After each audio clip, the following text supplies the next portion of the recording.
Good evening, everybody. Welcome along to the stream. How are you all doing? Hope you're all keeping nice and well. It's Saturday night and we're back on our live stream schedule for this evening, and we're back in Automobilista 2. So tonight we are going to be celebrating the history of endurance racing from the early days through to the modern era. We're going to be driving all sorts of different cars, and we're going to just throw them all together on track at the same time because, yeah, why not? Let's just make a bit of fun out of this and just see how we get on. So we're going to do some 15-minute races up against the AI. We're going to jump in everything from the new Corvette, which has had an update since the last time we drove it, through to GT4, GT3 cars, Group C cars, of course. There may be some Pro cars in there as well, and then obviously right through to GTE, DPIs. It just goes on and on. So we're going to jump in, do some racing this evening, have some fun, and yeah, we'll go from there. So let's go over to the title now, and here we go. So straight up on the screen, we're starting off with the Vette. That's where we're going to be getting things underway with this evening. So yeah, excited. Hi, Frankie. How are we doing? Okay, so as I said, 15 minutes plus a lap, and everyone on track at the same time. We're going to start at Silverstone. So let's load on in and get straight into the action. So it's kind of inspired a little bit about, there's the Endurance Racing Legends Championship, which is happening in real world at the moment. Obviously they were at Le Mans, which was incredible to see that mixture of cars on track, from everything from DBR9 through to the mad prototypes and the Bentley Speed 8 and all that kind of stuff as well. So just throw them all together on one track and just have a race. Doesn't matter if some are hideously outpaced by others, but it's all about having a bit of fun. Hi Steve, how are we doing? Okay, so we are going to be probably towards the back of this pack, I would have thought. And we are at the very back. Okay, so we've got a couple of other Vettes and an 911 in our class to play with. And then a mixture of other things. We've got some GT1 cars in here as well. Well, yeah, got some Mercs, got some Porsches, got a McLaren in here as well. So of course we're going to be jumping into some of those later as well. What else? We've got GT4, GT, and the DPIs, and the Group C cars are right out front as well. So it'll be interesting to see how we get on with this. Because obviously the Group C cars are going to be fast down the straights. But maybe the other ones are quicker in the corners. We'll see. Rolling starts, so don't have to worry about my standing start procedures, which are shocking at the best of times. Okay, and we're up and running in the Corvette. Already we've got a bit of a jump on us. Let's see if we can pull some of that time back. Now, I'm aware that we are the slowest class on track, but the 15-minute races and the speed differential between some of these cars, I wouldn't be surprised if we get some lappery going on as well. So that's one spot gained. Now the update to this car recently, I did see in the release notes that there were some changes to clutch slipping, so we'll see if we experience any of that this time around. So far so good.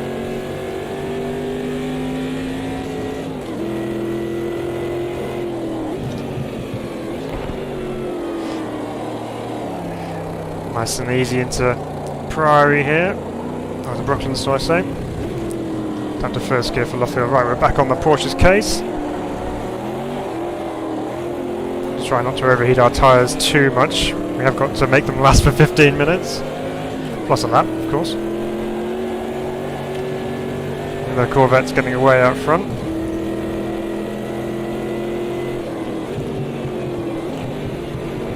Second gear for cops just seems wrong, but in order to get the rotation going, you have to do it.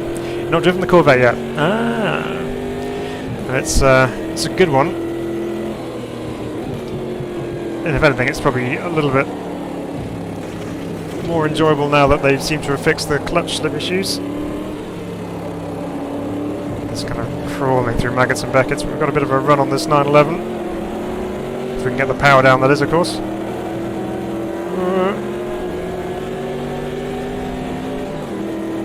This is definitely a power circuit with the big long straights. It's going to work in our favour. Just got to get it stopped though, just about. Nice little flick of oversteer on the exit of Stowe.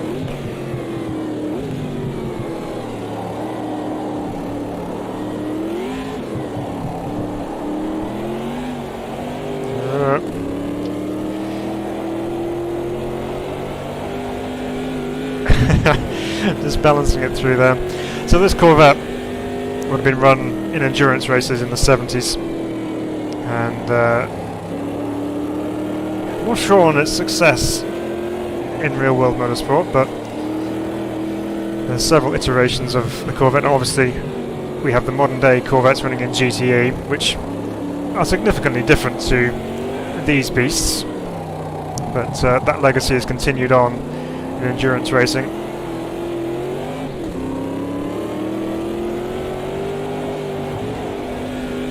It's just sideways everywhere at the moment. Lucky the tyres are still holding up a little bit. Just gonna try and take our time with this guy ahead, see if we can ease up to him and be in a position to make a move.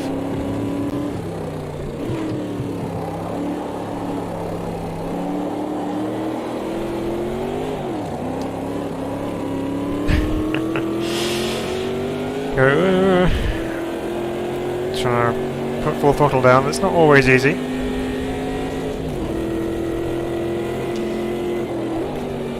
So this is definitely the oldest of the cars that we'll be running this evening. I would run the Lotus 23, but you can't separate it out from that class, so it's always going to have the Minis and the other Corvette in there as well, which, you know, it's fine, but doesn't really sit in our endurance racing category, running the Minis as such.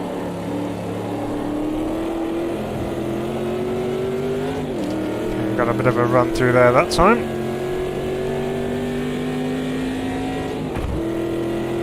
Definitely the clutch slipping issue has disappeared, which is good.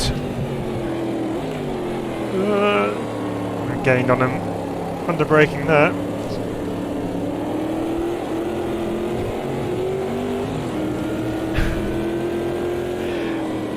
Brakes hard again for the club chicane.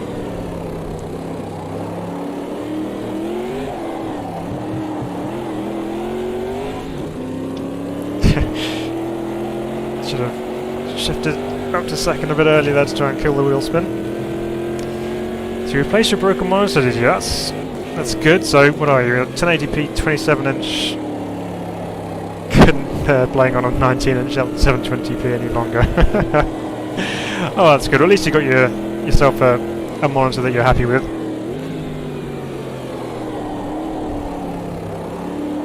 Start enjoying it again.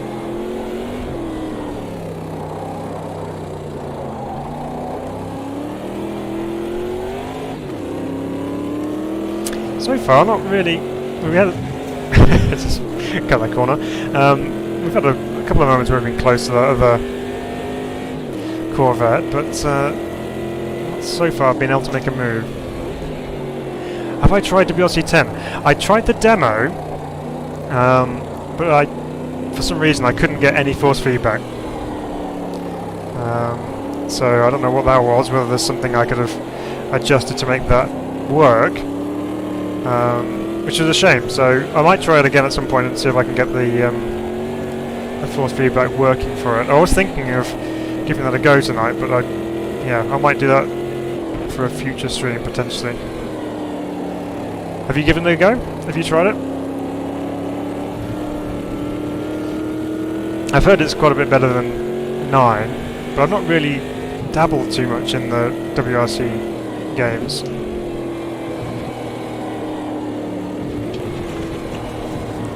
So we're definitely quicker through Maggots and Beckett's. Let's see if we can make that run out of here work in our favour. Like that. Right, still there. Going to have to hold our inside line into Stowe. see him in the mirror now, so we've got that one done, as long as we can get it stopped and turned in, but we can't. And we've got some faster cars coming through as well, just to add to that mixture. Where are they? Oh! Oh, there they are. DPIs are coming through. So, judging by that, it looks like the DPIs are quicker than the Group C cars, which you would expect with all the downforce. We're still side by side with this other Corvette. Great racing. Go for a whole lap side by side. Missed. There is a corner there. Just didn't quite make it. Oh, there come the Group C cars. Oh. No!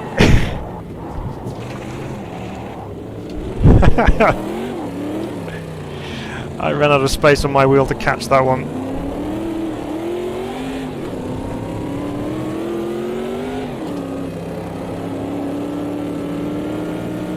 The action's coming thick and fast now.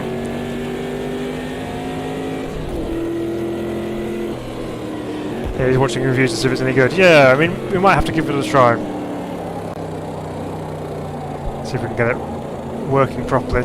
Because, you know, we could drive it, it's just when you don't have the force feedback, it just doesn't help. Especially when you're trying to deal with weight transfer and all sorts going into corners, so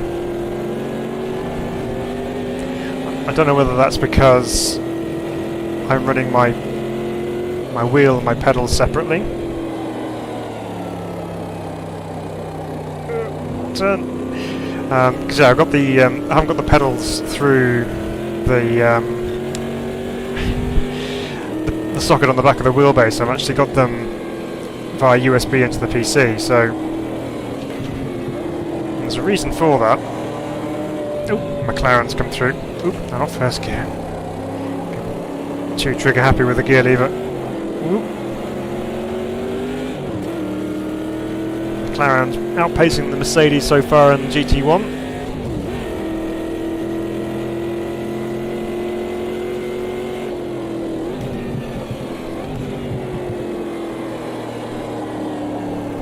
This is the nature of endurance racing, is you have this multi-class element where you've got to work with the traffic, whether that's overtaking or being overtaken.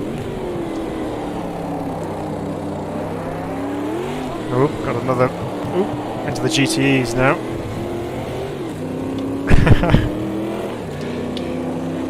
We're just that much slower. There's a GT ahead of the GT1 there. What's going on there? Interesting to see how those two compare on the lap. Turn. M8. The big key with being a slower class and having quicker cars coming through is not make any unpredictable movements. But of course, when you're driving a Corvette C3 such as this, unpredictable movements are the name of the name of the game. As that AI Mercedes just found out. So which way is he going, left or right? I don't think he knows. No. He's going to go with the flow of the car. Oh no, stop. Brake. That's the problem as well. When you're following these GTE cars, you kind of get thinking that, oh yeah, I can just brake where they brake and try and keep up with things, but it's not how it works. You have to brake a little bit earlier.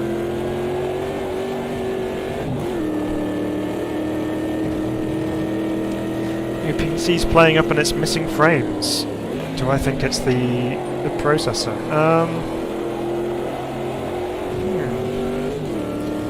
That's a tricky one. So is it just kind of just dropping every now and again? What was your processor that you're running?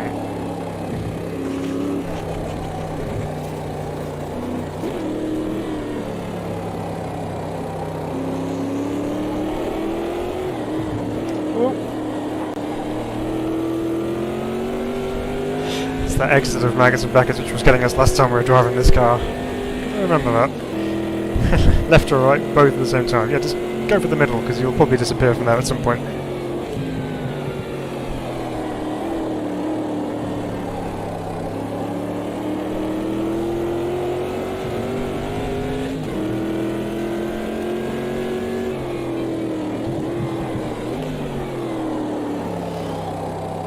Two minutes and a half left in this race, plus a lap.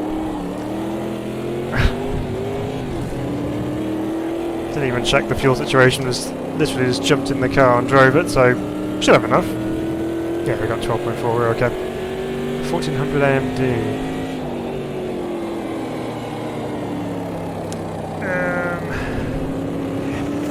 It could be, but has it been running those, whatever titles you're running up until that point, and now it's just all of a sudden started missing frames?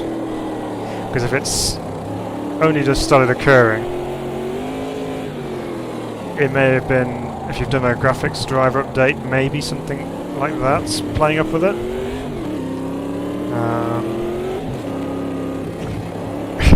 Just trying to think what that might be.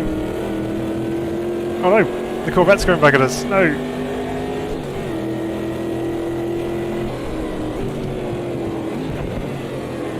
It's not a time to be losing the lead of the race with very little time left. Have to pick our act up. Put it back together again. Oh yeah, that's another good shout. Frankie, the temps. If it's getting too hot, it might cause it to do that. Might be worth giving the fans and the graphics card fans and the cooler fans a bit of a air blow with some dust, like in a compressed air can. It's usually a good thing to do every now and again.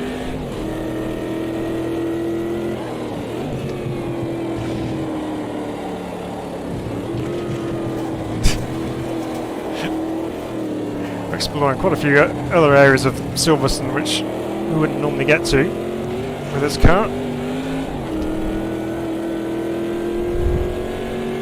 Yeah, so it could be overheating and throttling, that could be another option. More traffic coming through. Oh, crunch! Well, that was aggressive.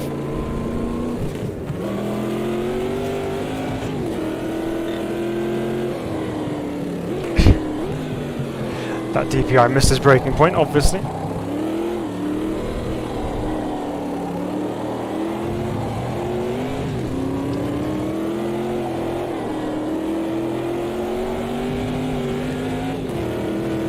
Yeah, you may try a compressed air can. That is very useful for getting dust out of the fan blades and things. Missed the corner again. Don't know how many off-track warnings I've got left. Probably none. Somehow managed to get away with that though.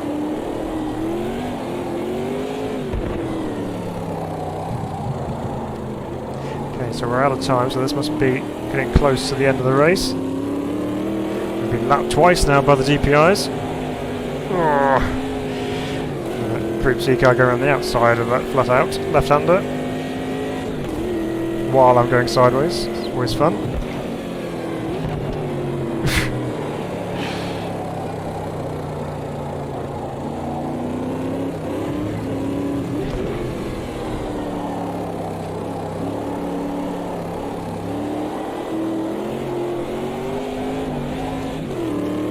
Yeah, so it's also worth checking, as Frankie said, if you're looking about temperatures and things.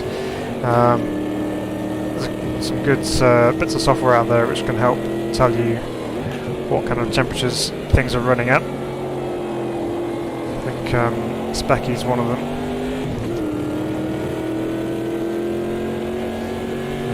I think graphics cards, I think NVIDIA have got their own little bit of software to help with that.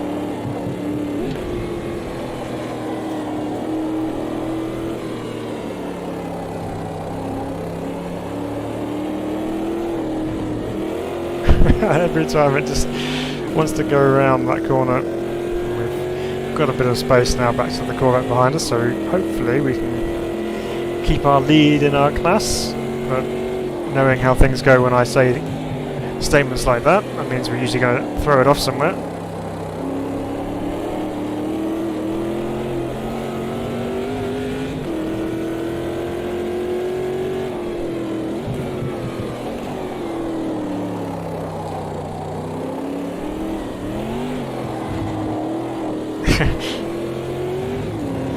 So, had to take that sausage curb then, there was no other option, it's going sideways. And there we go, up and over the line we go to finish the race.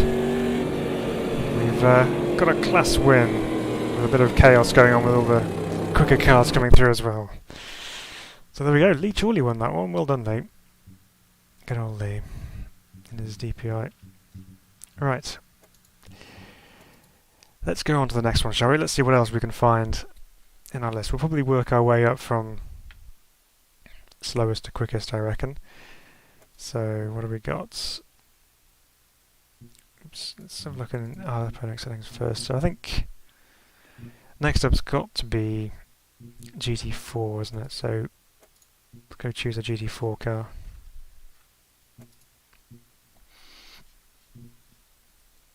Okay, so McLaren, Camaro, Cayman, Ginetta and M4. What do we put in here, I wonder? If CPU temps are high, you can also try reseating the heatsink with new thermal paste. Yes, sometimes that helps. Yeah, if the thermal paste has gotten a bit old, it can not get that connection that it needs. We've done a V8 already, so I think we should... yeah, we're gonna go with a BM. We'll have that nice orange on. So we're gonna change up our circuit here. We're gonna change it to something else. So let's go with, I don't know, let's try Daytona, shall we? Daytona Road. Should give the faster cars plenty of opportunity to blast past us in a straight line because there's some nice banking to put their foot down. But we'll see. A bit of GT4. Talking of GT4, has anyone tried the Mercedes GT4 on Race Room? Gave that a go the other day. It's very nice. Very, very good. Some good stuff going on over there.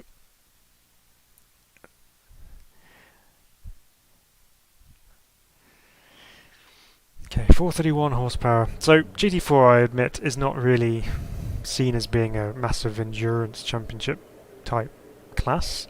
They are used in things like the 24-hour series, I suppose. But then you have smaller races like the GT4 European Series and also national championship like British GT runs GT4, and they have some longer races as well. So it does kind of sit in there, but it's not what you'd call a thoroughbred GT endurance car, I suppose. But nevertheless, it's in here as a mixture of cars. So once again, we're back of the pack in the class, so it's fine. Let's see how we can tackle Daytona.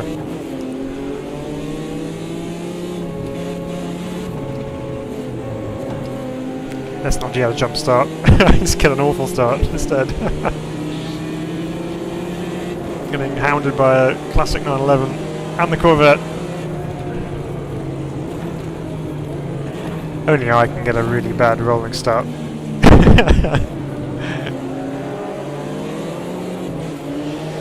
Definitely that suggested video of practicing standing starts would be useful for me. I think we just had a bit of contact with that 911 behind and he ended up going off into the infield. Now we should have significantly better cornering capacity than these two cars ahead of us, so we need to clear these as quick as we can. But I do think when we get back onto the banking, we might get rounded up. Right, send it down the inside of the Corvette.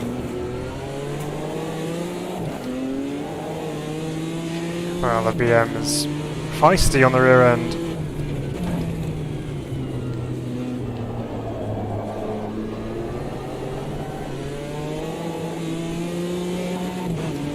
Super twitchy.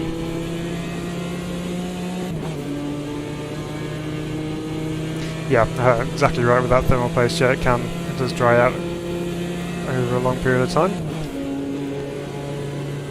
Right, need some temperatures in our tyres. Talking of temps, need to get those up. Alright, brake around the 2 board. Down a couple of gears through the bus stop chicane. Always tricky to thread it through here.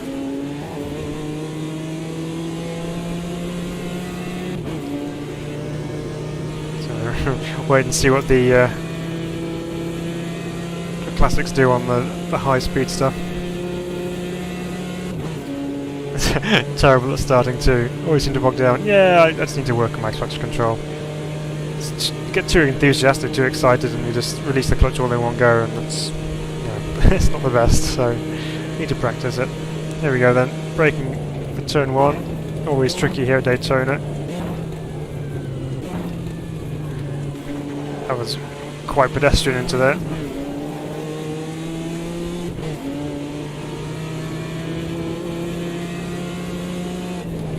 This needs National Horseshoe.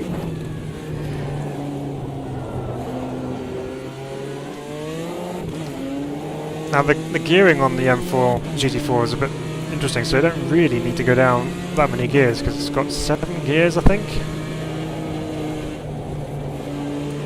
Just about. Not quite flat through that. So you're almost taking these hairpins in 3rd rather than 2nd, just to try and use some of the torque of the engine rather than putting it right up in the high rev bands. So far, not really any temperatures in the tyres.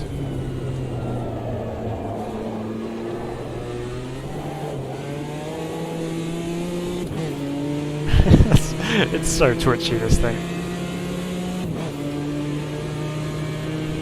Definitely don't have the pace of the rest of the class. We've got some time to get used to the car and try and gain back up again. Yeah, I can't feel the clutch bite point at all in AMS2. Yeah, it's difficult to do in any title, I think. But there are some clever people out there who are working on kind of realistic clutch feel pedals. Some of them actually have a clutch assembly attached to them, which so you actually feel the bite point of the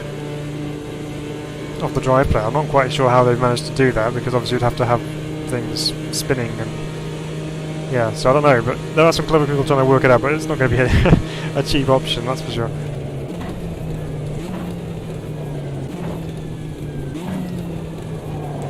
A little bit later into turn 1, but we'll probably go a little bit later again.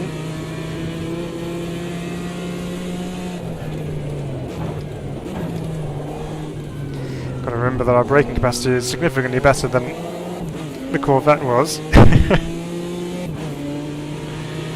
It's already quite a jump forward in terms of technology, but we are going to be jumping back in time, so can't get too used to this capable technology of braking and throttle and things. Right. We have gained on the car ahead, which I think is a Camaro.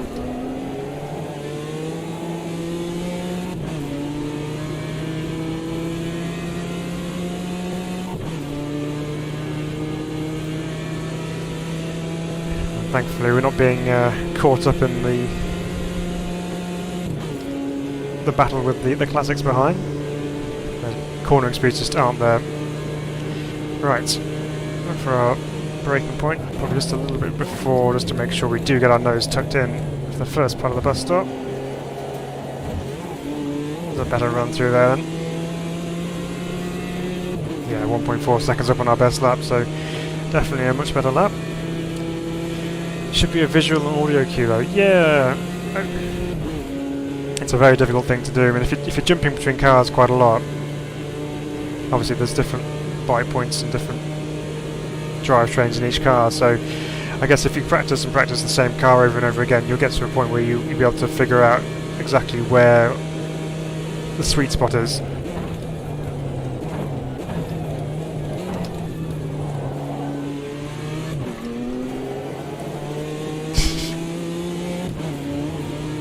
back end trying to swap ends on me while going into the first corner there.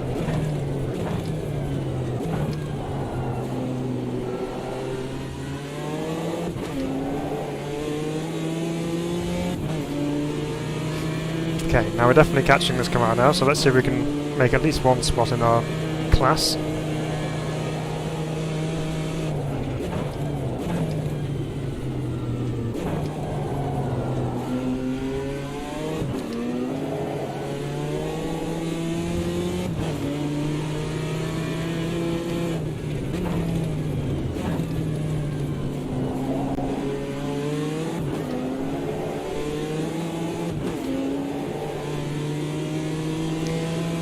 Right, now we've got some slipstream to play with, let's see if we can use it to our advantage.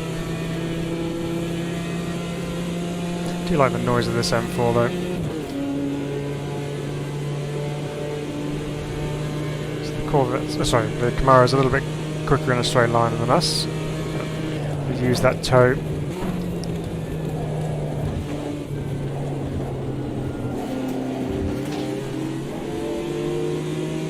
Right with him now.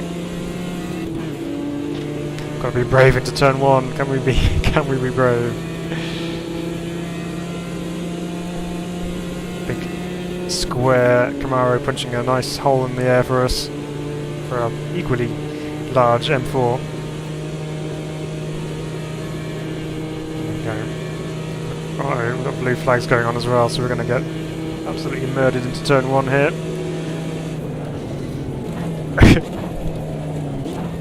Just gonna go around the outside? No, we're not. I thought I knew that Group C car was gonna dive to the inside, so let's try and go around the other way.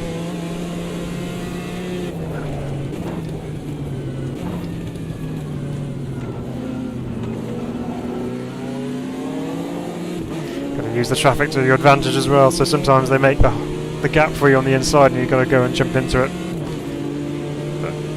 Camaro had a better run off the corner. See if we can get on the inside to here, which we just about managed.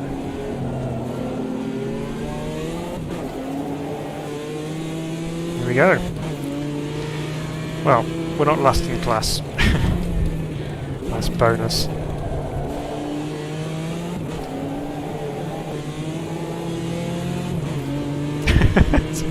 Getting the hurry up from the DPI. Right, now we're on the banking now, so you can all fly past without hurting me, please, if possible. One more as well, is there? No? Yeah, just one more. Pull in behind and hope we don't get the aero wash through the fast bits.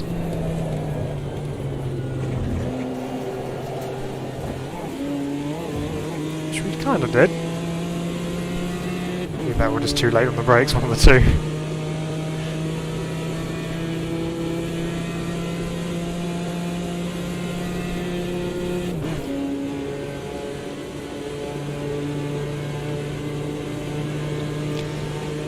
So 5 minutes to go in the race. We've got more traffic coming through. Stay high and let them go underneath. Or not.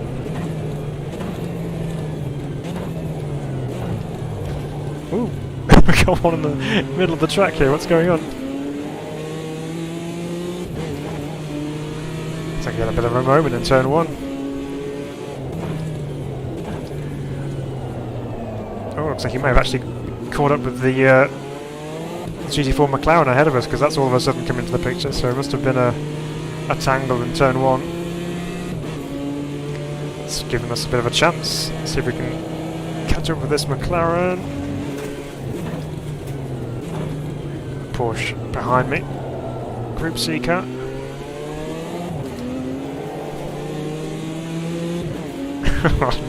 Little rocket ships.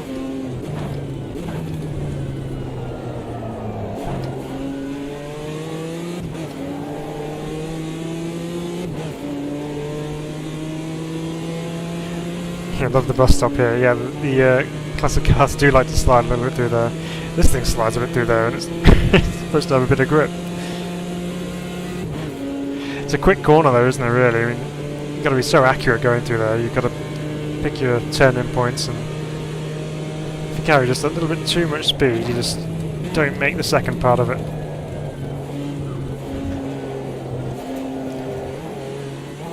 And I prefer that bus stop to the Watkins Glen bus stop.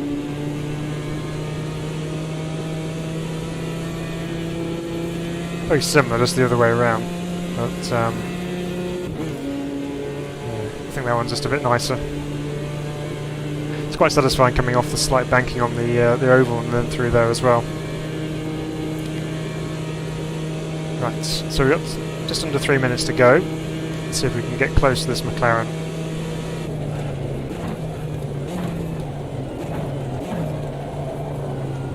When I say get close, not fire into its rear end, because I broke too late. Oh, the Mercedes.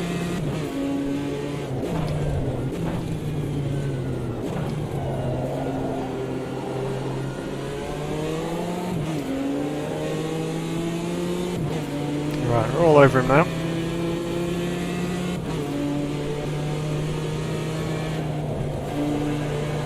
So we can do the same move as we did on the Camaro.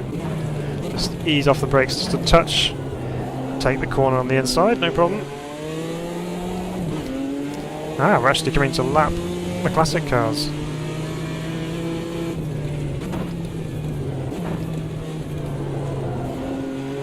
At least one of them anyway.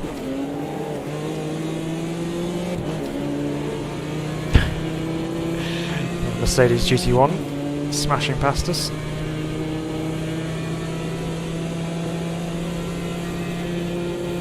Let's get the slipstream off this 911. This big whale tail fin at the back. Much in it in a straight line. Just the braking zones where we're a little bit more superior.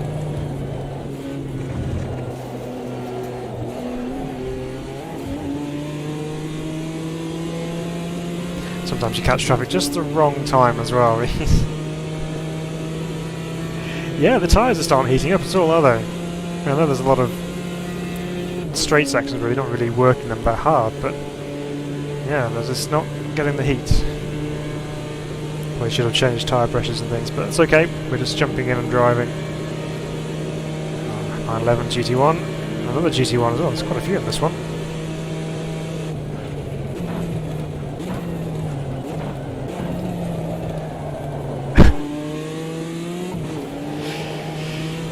Struggling to brake into turn 1 as well at the moment. Need to bring that braking point back just an ever so slightly.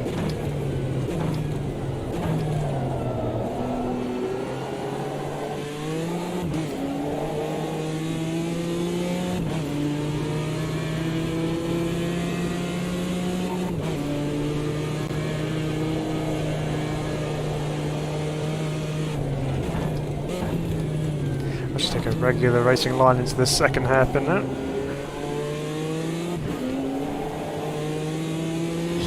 Just trying to short shift a little bit to try and keep some of that wheel spin in check, but in hindsight it's probably better to let it do the wheel spin and warm those tyres up a bit.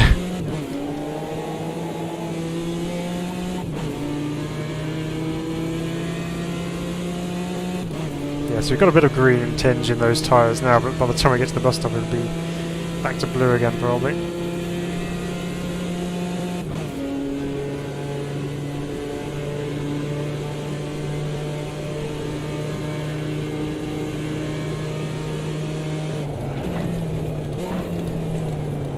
No.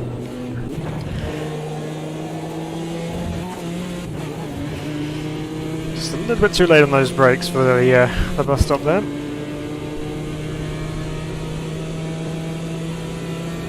Something else coming past us on the banking.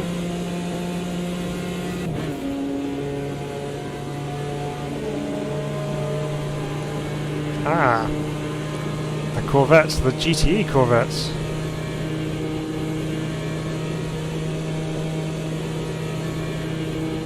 So there we go, final lap coming up.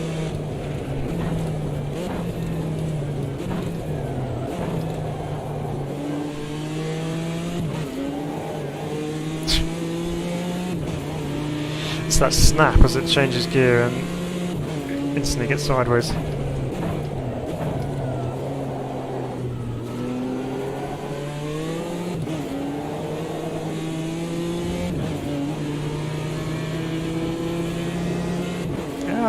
GTEs.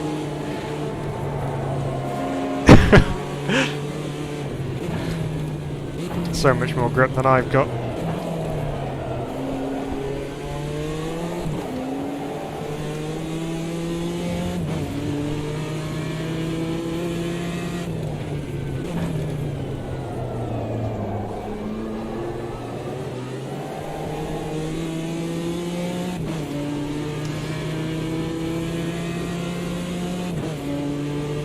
So again, loads of fuel on board, so I don't have to worry too much about that.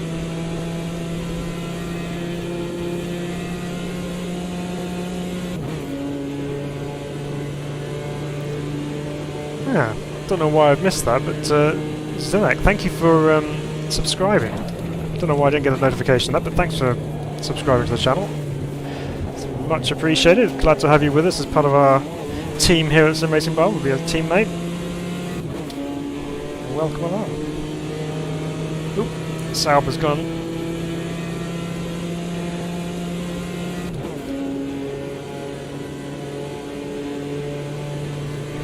Alright, there we go. So that's going to conclude our run here at Daytona.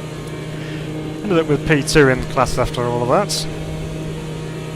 A little bit more of a calmer experience driving the with the faster cars on this circuit, because more opportunity for them to get by safely. So we might mix that up a little bit later on and just go with something which is going to be a little bit more hectic, shall we say, just for the fun of it. Right, so there we go. So that's GT4. We'll go up the progression, and next one to try is obviously going to be GT3. So head across there now. So we've just run the BMW. So there's the Macca, the Porsche, and the Mercedes to choose between here. Mercedes has always been one of my favourites. Excuse me, on AMS2. So I might do that. We're this nice blue-looking livery here, because I have a suspicion we probably end up running the Porsche in the GTEs, maybe. We may well run a McLaren in GT1, maybe. Just putting that out there. So we'll run the Mercedes for this one. So where are we going to go with this? So I think we're going to go to Germany, and we're going to take on, not the Nordschleife, because we're not quite ready for that yet. We're going to go with the regular Grand Prix circuit. And once again, the classes are mixed. And we'll see how we get on with this one. So GT3, popular class in pretty much all sim racing. It seems to be very much, I don't know, just the pick of everyone's ideas for sim racing. Everyone seems to gravitate towards GT3 racing, which is fine, because people enjoy it. They're cool cars and they're fun to drive. But yeah, very much the most popular class in pretty much all sim racing. Obviously, so of course Competizione is just entirely dedicated to GT3 racing. But iRacing GT3 is popular, Racestream is popular. So yeah, nice cars to drive, easy to drive, but also you have to work at it a little bit. So where are we on the grid for this one? So we are not last. We have a GT1 between us and the guys behind us in class. So that won't last long, I'm sure.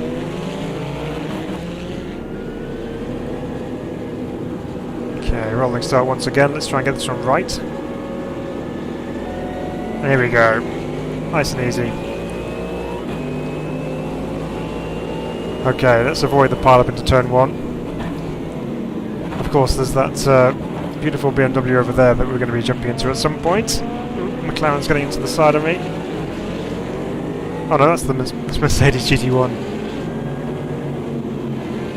Come on. Both Mercedes are supposed to stick together here. There's the McLaren. Let's go around the outside while they're all fighting over the inside line.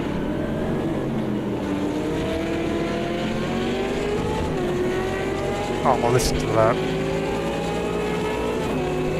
I think we might have to jump in that next. Oh, well, McLaren's brave.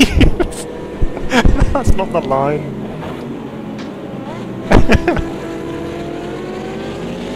This GT1's having difficulty getting past the Procar.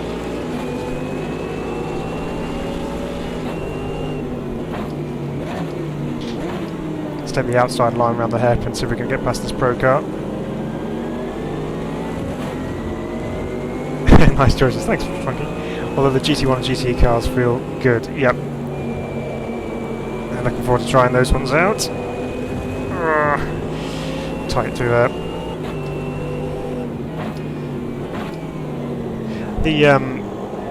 The Merc sounds less raw and brutal than I remembered actually. It's alright though, still sounds good. Or maybe it's just because I can't hear it over the sound of everything else that's around me at the moment.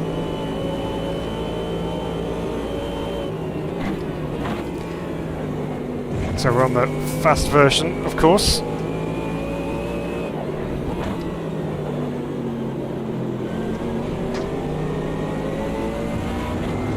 Already we can tell the big difference in cornering ability between this and the GT4s. That McLaren's fast in a straight line though. Look at it go.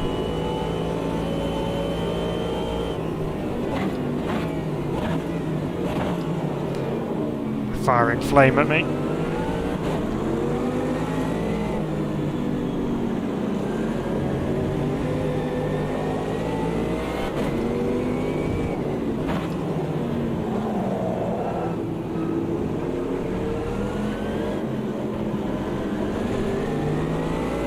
Cross him over, but we're going to be on the outside into the next one. It's going to defend, but bit of a late move into the line there. Let's get on the inside and to the right. Got him. We got more GT1 action behind as well.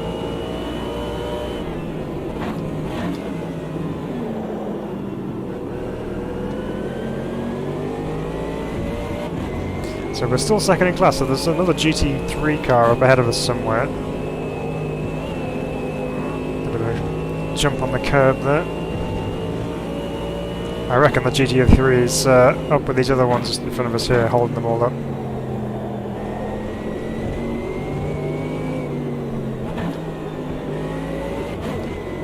Probably not second gear through there, but oh well.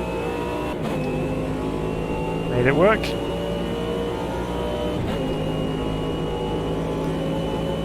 Right, into the fast chicane, 100 board, down a couple of gears, not turning that early because that's not the corner you're aiming for.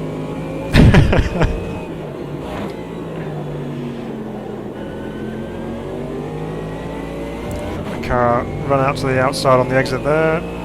Right, we have a full lap now to try and put in some good corner speeds and bring that gap down. Too deep. I'm getting beaten up.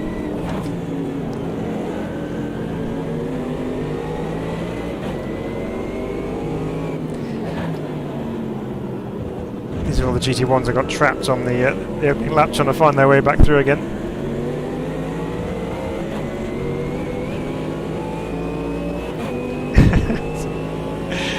Technically they shouldn't be stuck behind me.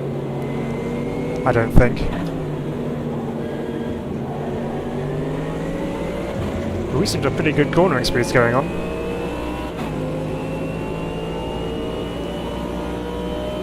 Yeah, definitely the M1's going to be next.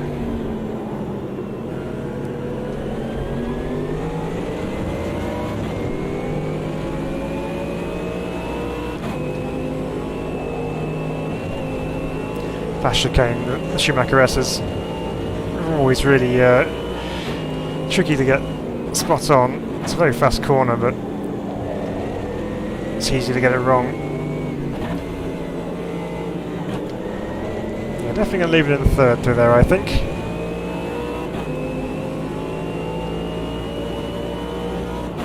So whatever's going on ahead of this other GT1 in front of us here, that's slowing them down and they are going back to us.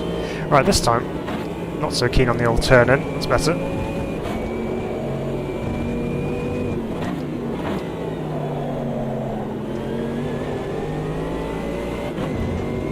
So GT3 then is worldwide endurance mode.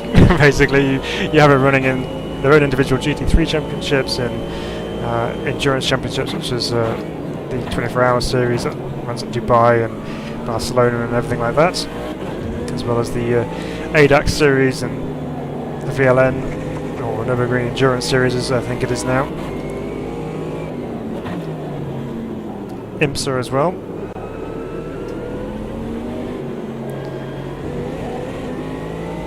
So it is very much the modern endurance racing category. Well, the most popular one with so many teams running these cars. Okay, so we've got some GTEs ahead of us, I think, here, which are getting held up. Yeah, so there's a GTE 911 being slowed down by a GT3 911 because the AI just can't get past it.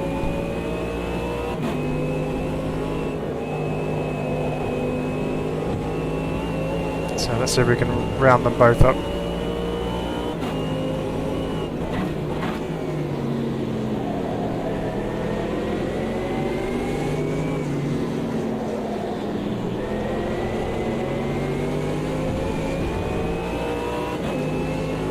Right on the back of them now.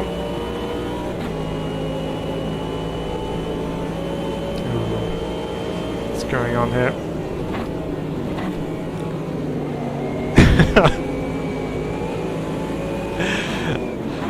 That's one wide 911 GT3R to hold up these two.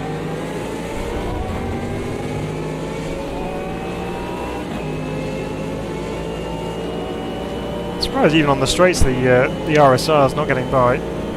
Oop. Oop. That's moving in the braking zones. It's not allowed.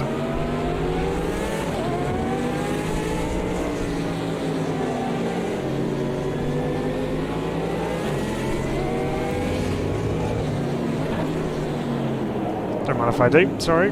Just going to get the inside there.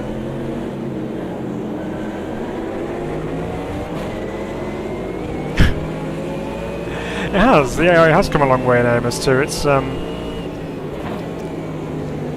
doing pretty well, really. I mean, considering we've thrown it in with all sorts of things it wouldn't normally be racing against, but yeah, you can have a decent race with it. Brake lights flickering on the Mercedes. Go to the inside, get back in front of that GT1.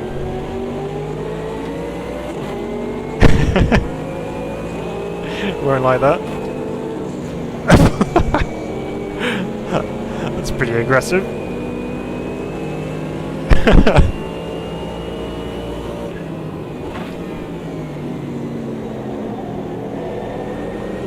I did turn the AI aggression up because I did find they were a little bit passive, but I may have put it up perhaps a touch too far.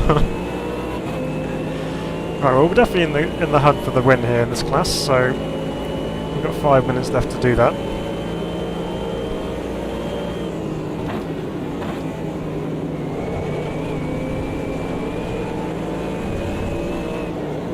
Oh, we've got a slow Corvette in front of us as well.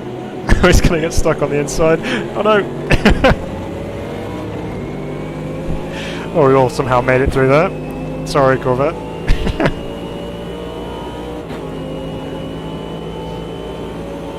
Right, well the Mercedes is now through.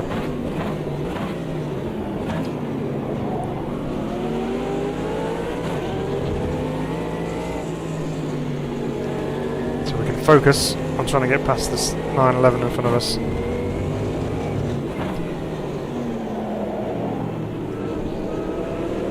Let's get the cut back out of here again. Like that. Whoa.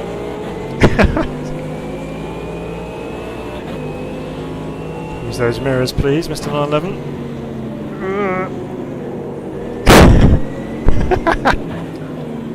How did that happen?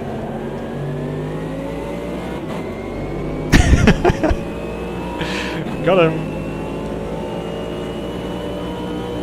That's what happens when you use lap traffic to your benefit. Right, come on then, GT1, get on with it. Get out of the way.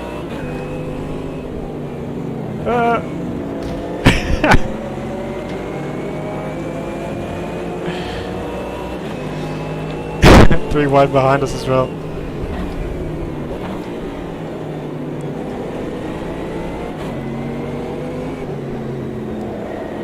Getting a bit of a nudge from behind.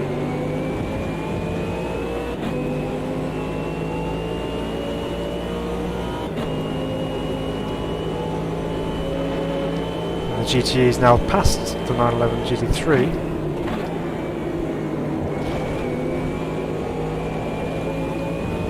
See if the RSR can handle getting past a human player better than it can its fellow AI.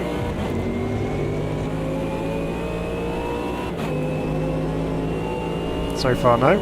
It's still there.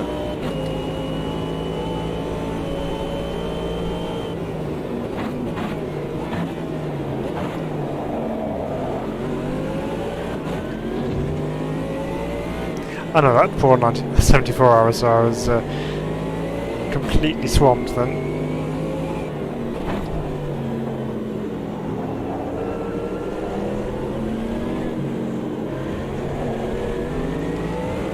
Crazy, isn't it, how GT3 cars have better mid-corner grip than that GT1 ahead of us.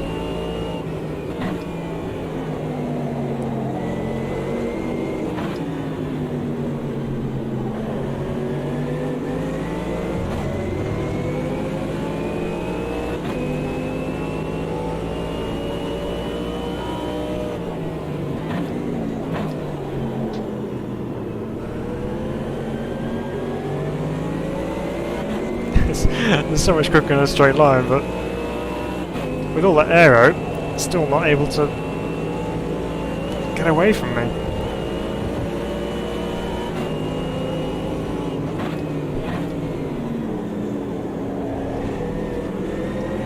Bit of a nudge, hurry up then.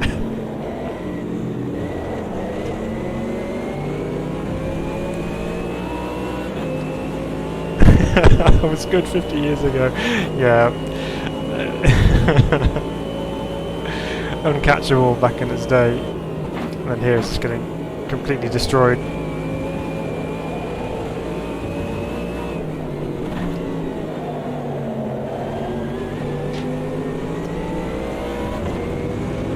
I'm impressed with how much of a race we're actually having with this GT1 car.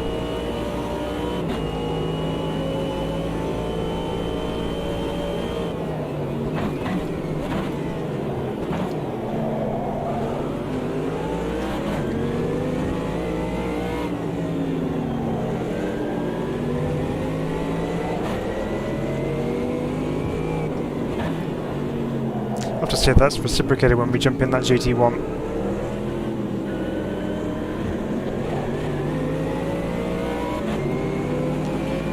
I know, 50 years old. Yeah, it's mad, isn't it, to think? It's going to be sneaky and go up the inside of this GT1.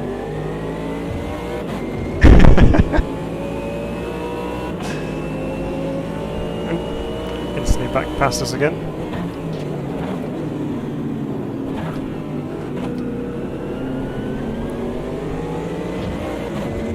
That poor GT4 didn't know what hit it.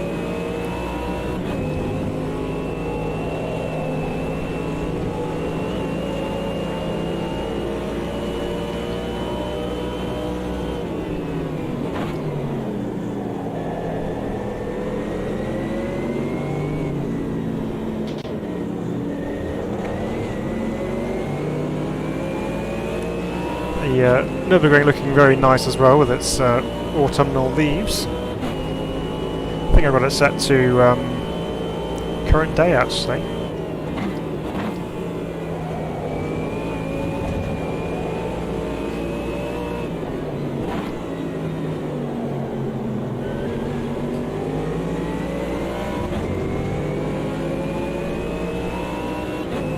You're a 72 model yourself.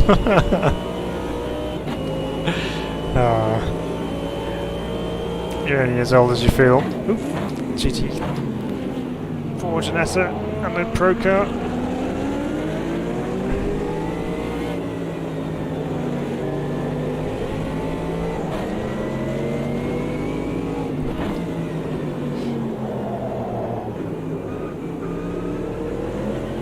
Let's do the crossover again, which seems to work so nicely out of there.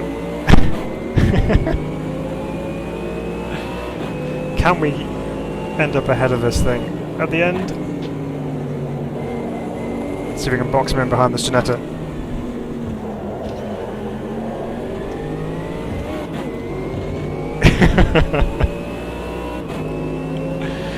That bought us a bit of time.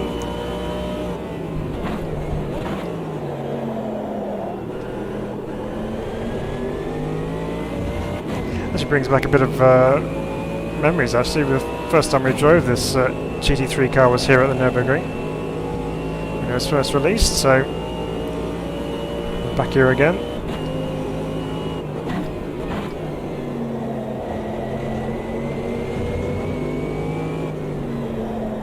We're actually catching another GT1 car ahead of us, the Porsche. Oh, we've got some space behind us as well. We're actually going to hopefully pip this Mercedes.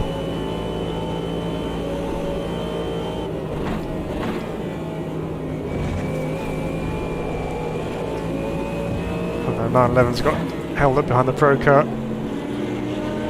We'll have him too. Oh, I love traffic.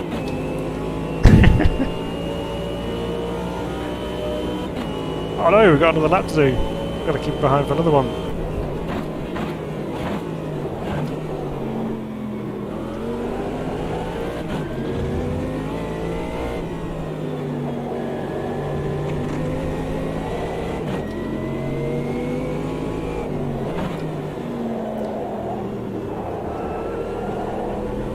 What other scalps can we take before the end of this one? Any more GT1s we can round up? Looks like it.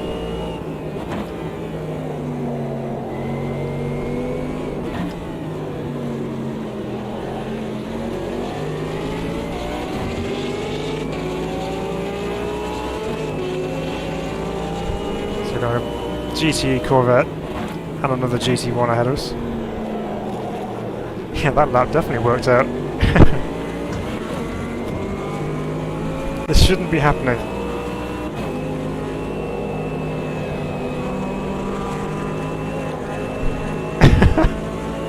Oh, we got more traffic, you know.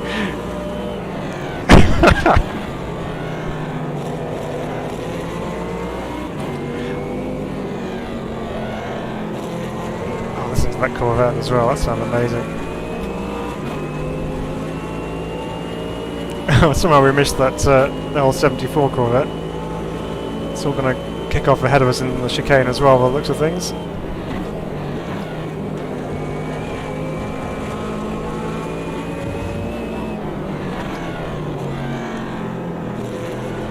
Oh, that Corvette sounds amazing. No, we're not quite going to get him. P12 overall though. It's not bad. Not bad at all. That was really fun actually. Enjoyed that one. Took a couple of scalps along the way as well as winning the class, so it's always nice. So what did we finish ahead of this? We had 2 GT1s, a GTE, and then obviously all the slower cars as well. Yeah, not bad at all. Right, I think it's Procar time, I think.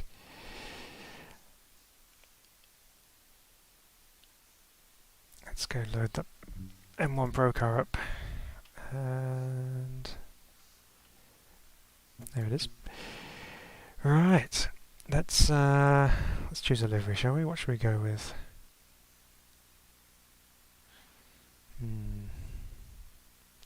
I do actually quite like that Okada livery. It looks nice, and it's got my race number as well, number 20. So we'll go with that. Right, where are we going to take this one? Whether I'm looking at that, but I might save that.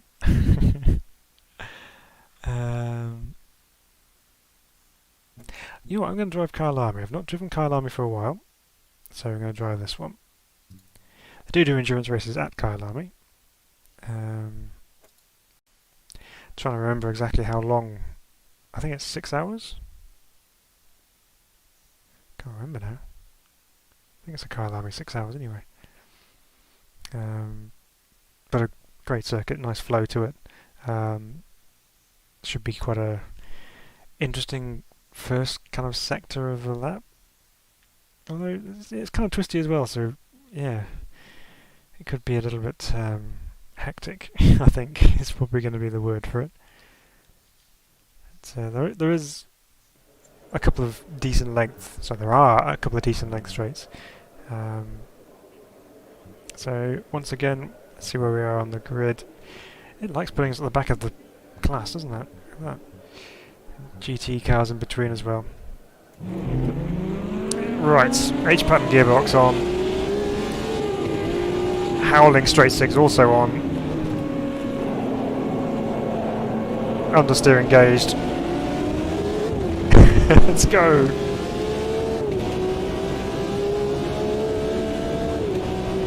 Oh, so nice.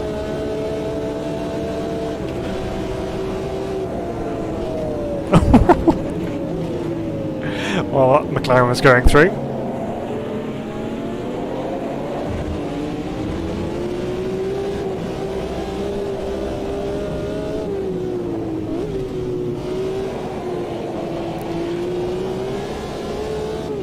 Bit of a difference jumping in this from the GT3, obviously. Whoa! I guess there was a car there.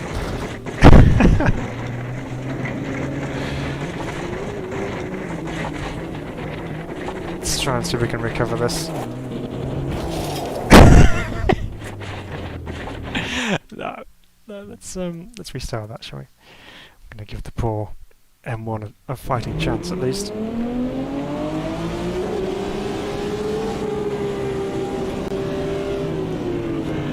Right, have to look out for mad individuals this time round. I better jump on that Procar this time as well.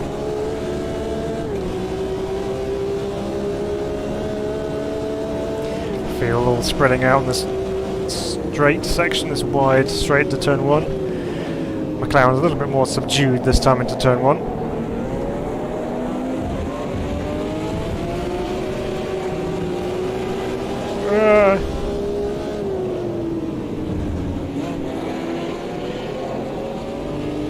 As much as we managed to do some giant killing in the last one, our fight's not with them, it's with that M1 ahead of us.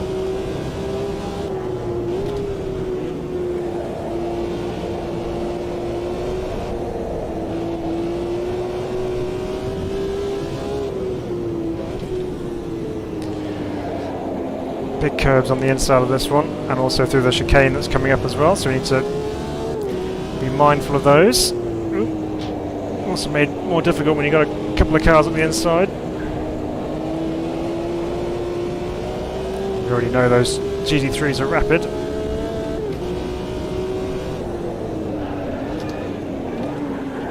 Sorry, wasn't meaning to dive on me there, I just had to lock brake.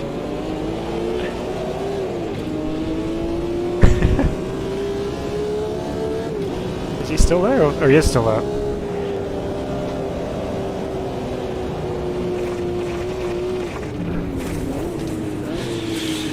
Gritted teeth as we enter that braking zone. I'm not quite sure whether we're going to make it into the corner or not, or just go straight through the corner.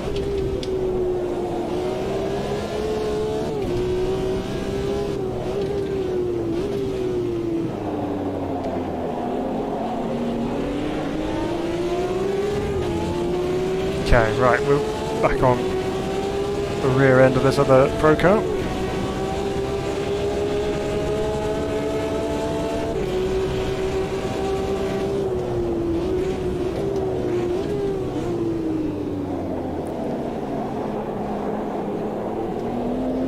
I take that as being a move done into turn 1.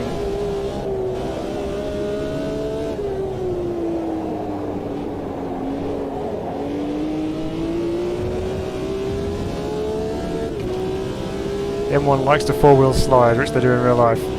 Right. We'll be doing some of that. Hopefully.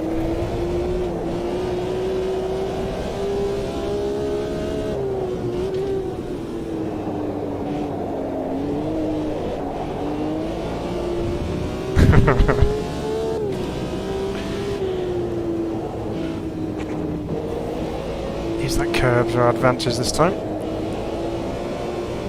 Right, there's our leader in class right ahead of us there.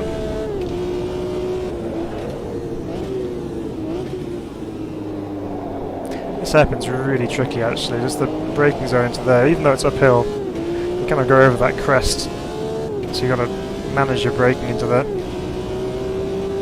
It's flat out left-hander down the hill, but I don't think it's quite flat out on this thing, as we found out on lap 1.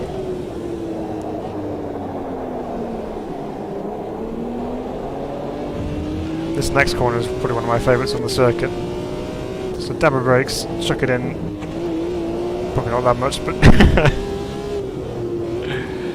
good fun nonetheless.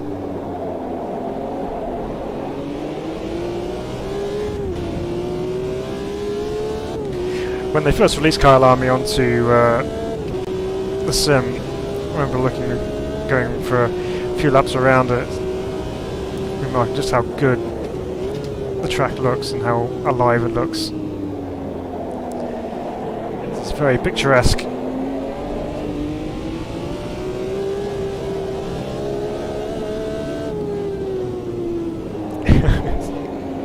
Just the howl of that straight six is just wonderful.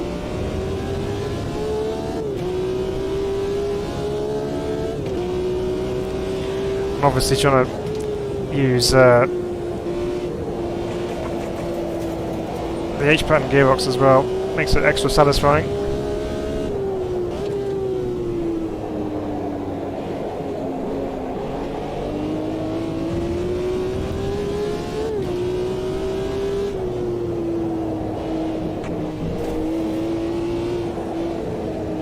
A bit quicker through the chicane than the guy ahead.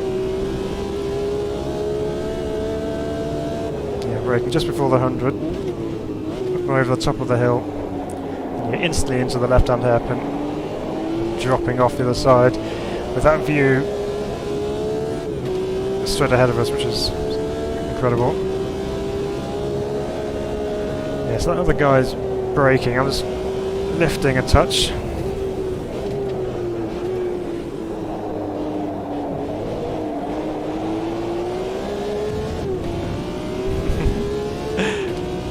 Right. Less curb, but want some of it.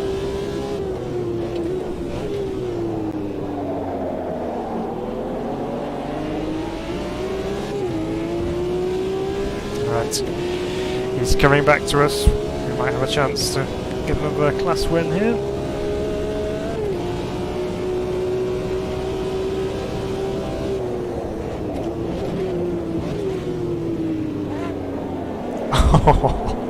Just hearing that other car blipping into turn 1.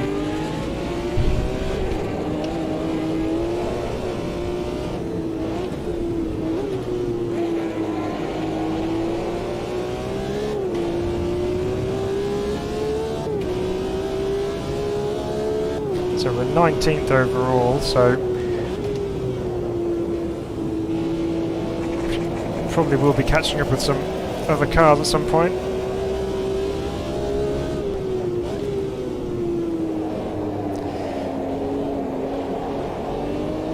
Lost a bit of ground to that fast downhill right-hander.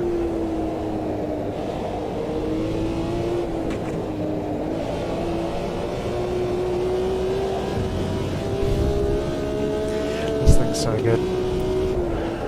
Uh-oh. Alright, we got it stopped. It's all good. I thought for a moment I missed my braking point by a country mile, but we're okay.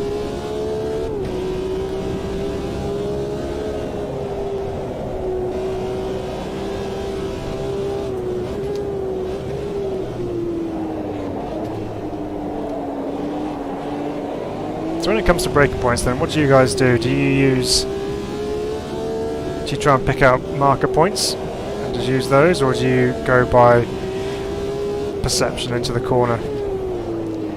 Because I'm going to say I do a little bit of both.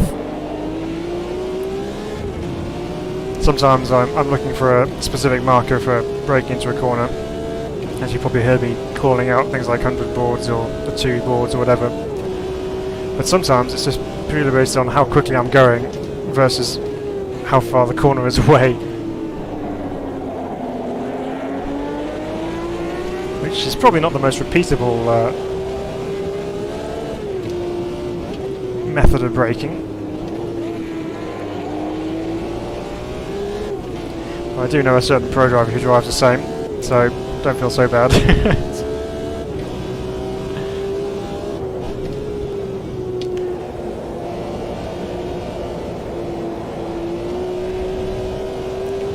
Definitely don't have the pace on the fast right-hander than the guy ahead does.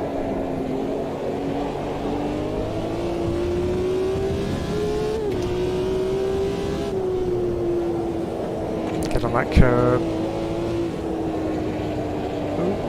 Missed that one. It really hurts you actually sometimes if you don't get that curb on the inside on the right-hander there. It does pull you around the corner as well.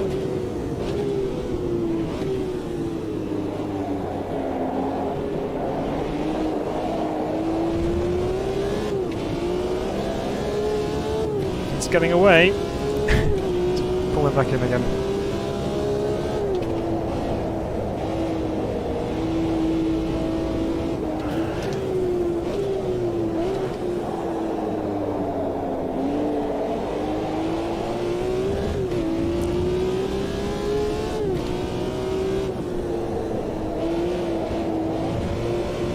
So you tried to use markers, Frankie? Yeah.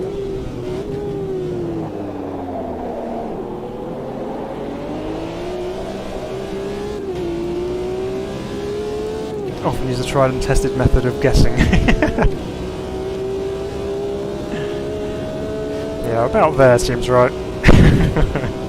I find myself doing that quite often. Uh-oh, blue flags are coming through, so DPIs or the Group C cars will be on our case any moment now. Speaking of on the case,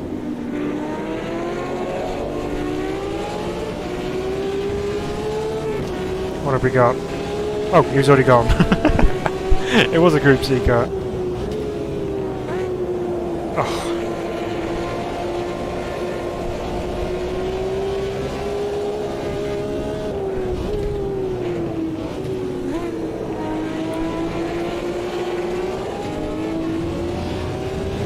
Full grid of these cars sound incredible.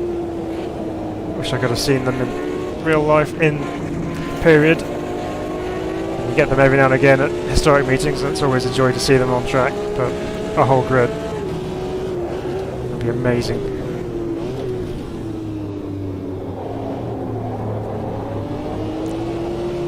Oh. Did that DPI just help us out there? Yes.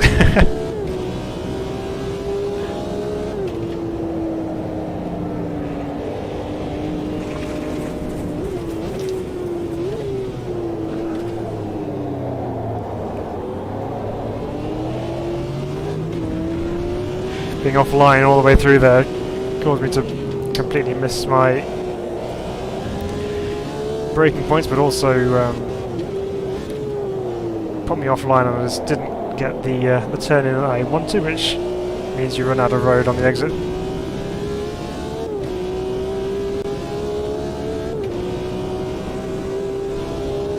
I don't know where the other Procar's gone.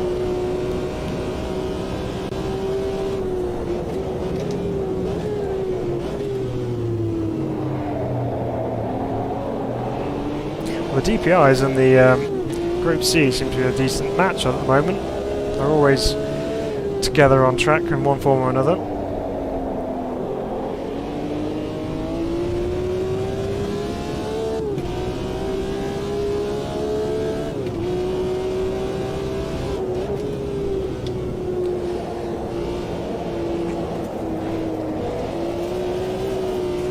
I just feel like I can't carry so much speed through there because it's pushing on, so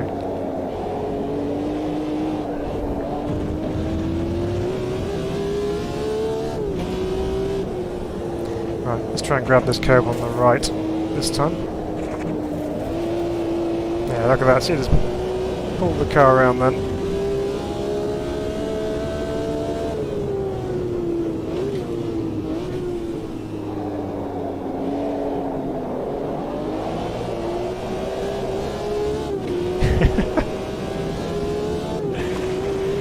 does move around a little bit, but it's good.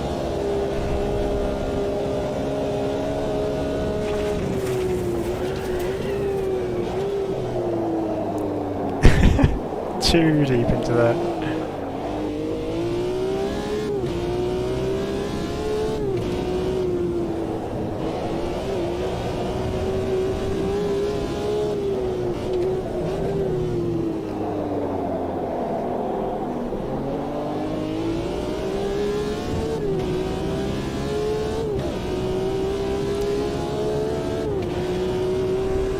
More blue flags as other cars come through. We've got a minute and 13 left.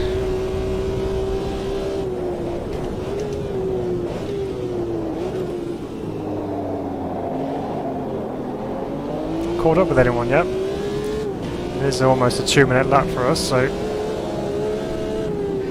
Ah, a GT1. It's obviously had a better run than they did at the Nürburgring.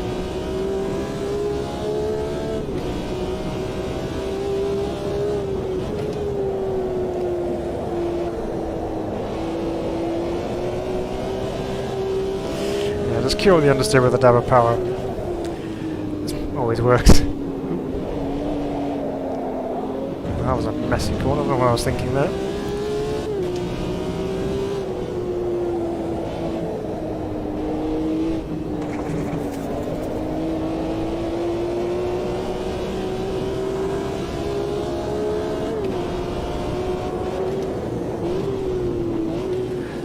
GT BMW.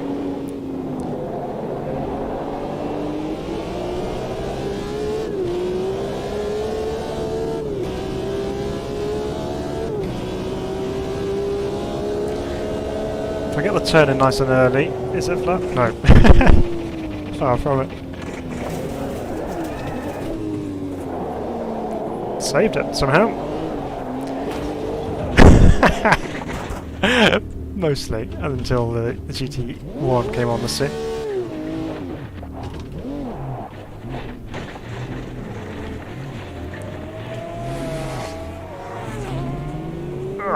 Right, well we're back down to second again.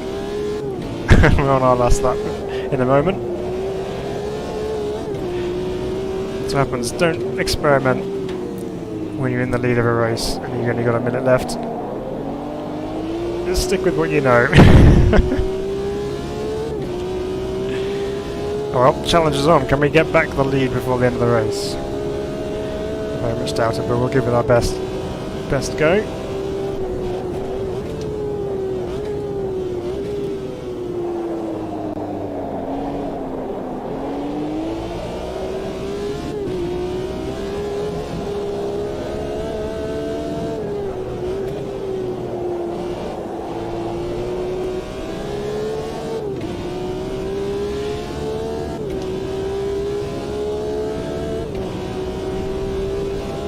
Okay, there's our target ahead of us.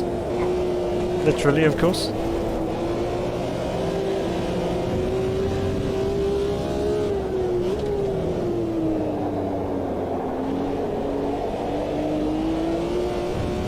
We are gaining on him. Gotta hope some of the traffic helps.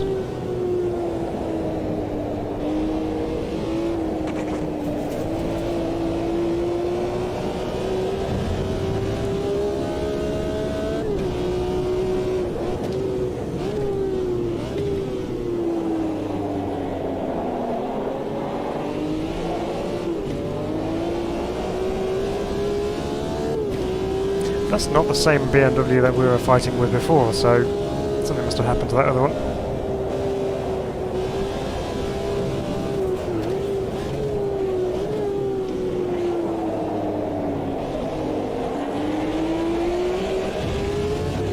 We have a chance. Just going to send it up the inside into the last corner.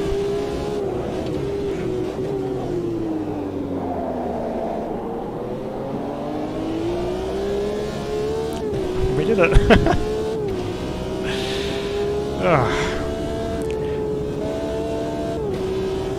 Although it's still on.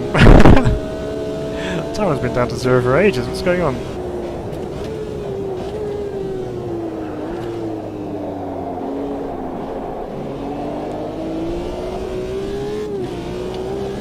sure that was on 0 last time we came round.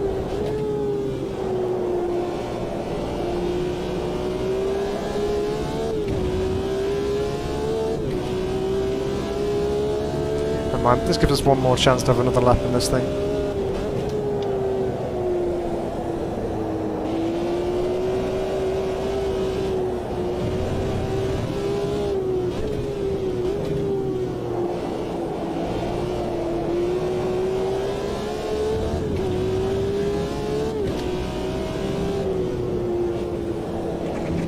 That was an early turn in. Yeah, I'm rewarded with a black and white flag.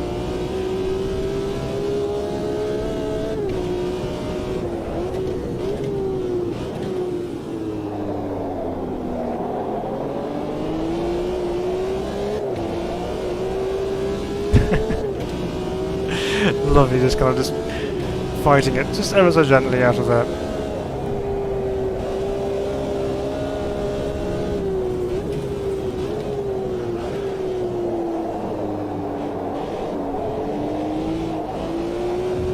Really doesn't want to go in there, does it?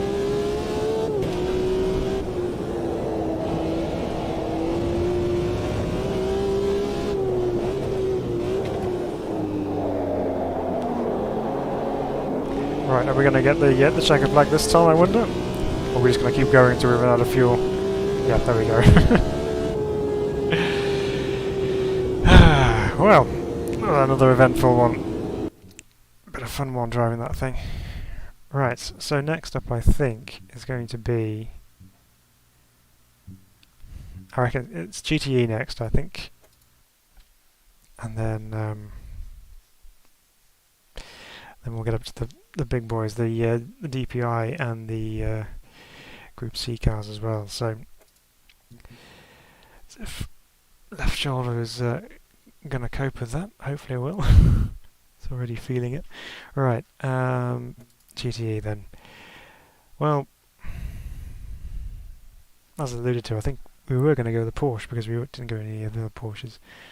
Corvette was nice, but yeah, I think we're going to have to just stick by our word. Right. Next one. Next one's going to be a different one. We're going to go to Cascais, or what we know it as being Estoril. We're going to use the alternate option as well, just because I don't like that tight chicane. GTE then, the current pinnacle of GT racing. Having said that, it's not particularly well populated in manufacturer side of things. We've only got Porsche, Ferrari, and Corvette as being the official factory-backed entries in GT Pro, having lost Ford and Aston Martin in the past, and BMW as well. But nevertheless, they are always very entertaining to watch at Le Mans. Always the best racing to be had in GTE. And of course there's a thriving AM scene as well, which runs in ELMS, as well as the World Endurance Championship. So here we are, in our 911, lining up alongside a Procar. Right, here we go. So Estoril in GTE.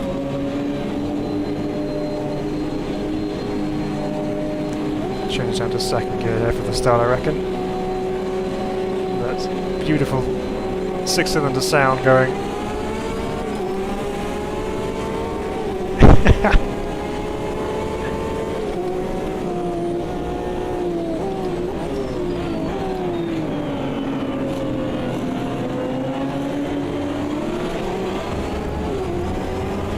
Right, well, we survived turn 1.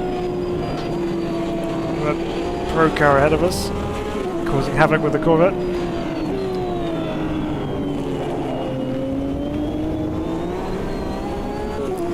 You could not pick a single car, a favourite car in MS2, but the M1 will be on that list, yeah.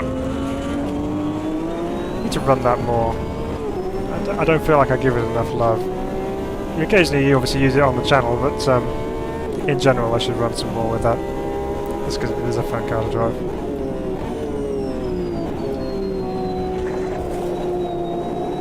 So Estoril then is considerably tighter than Kyalami.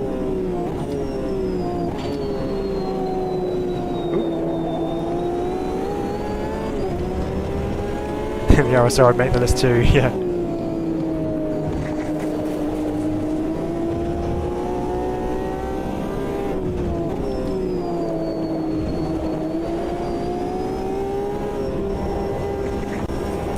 It's a long last corner here. It goes on and on and on.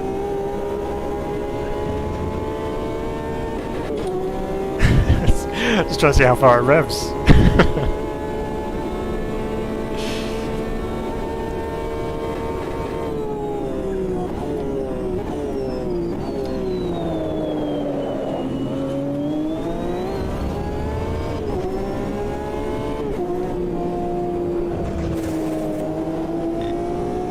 Okay, too much of a cut on turn 2. Yeah, the RSO would make the list too, yeah.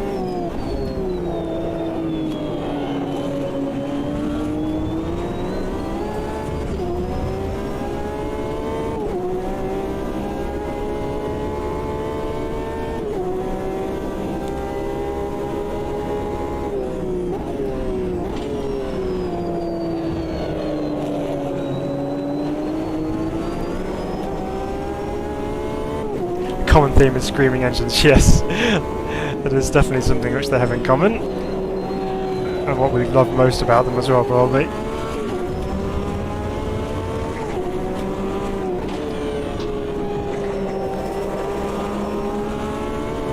Big snap of oversteer on the exit then.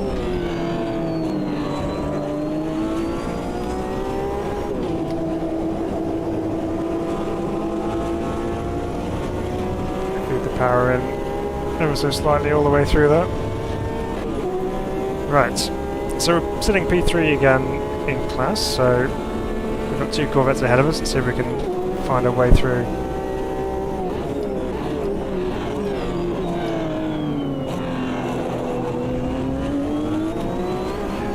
The reverb coming off of the back of that Corvette sounds so good. Yep, there's the track warning again. Can't cut that too much.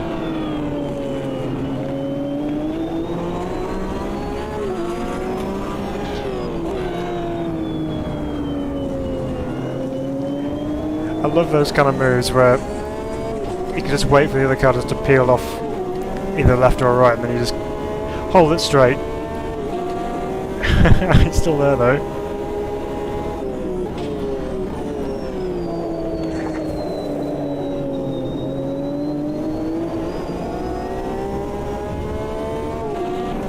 Go back on the other side there, we're going to defend this one.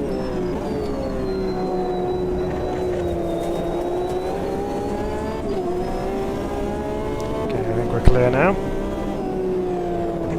Oops. Still trying to gauge just how wide this 911 is.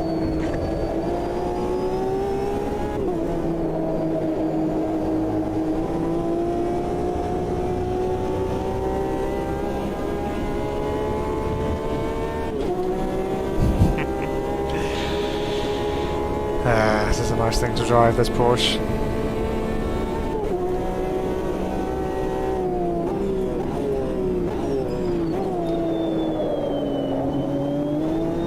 Right, don't cut this next one so much, Phil. Better.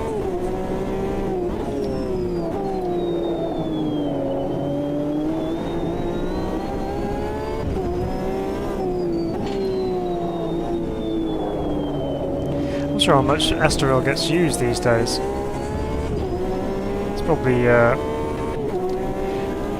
is getting some use, but you don't really hear much about Estoril in the world of motorsport at the moment. This could just be me.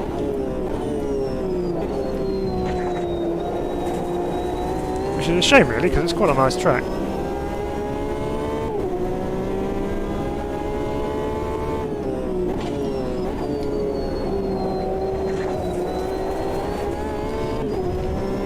We are gaining on the leader as well, so just keep doing what we're doing, and hopefully we'll have a chance to have a go for the lead.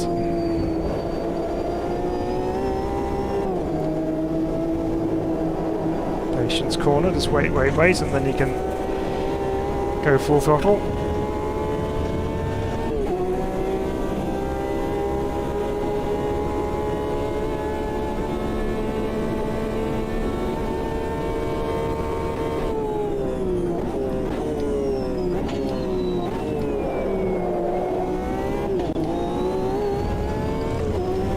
I broke too early, too late then, should I say.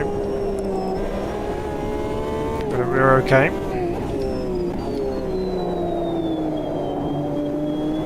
Once again, having to readjust from slightly older technology to cutting edge technology. Ooh, we've got a traffic jam going on. We've caught the Corvette already.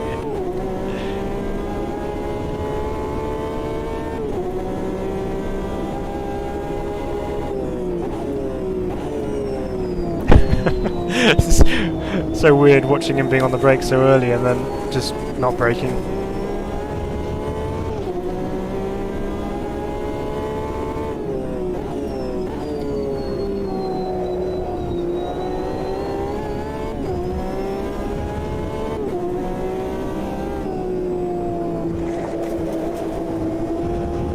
It's quite a quick corner, that right-hander, even if I am rally crossing it a little bit.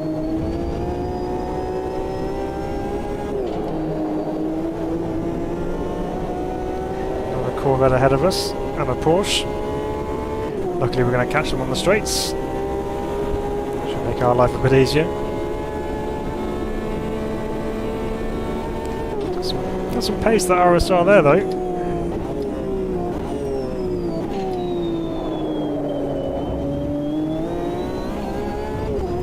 Right, next up, the next Corvette. I do love that turn too though, it just kind of drops off through the apex there, you just dip into it.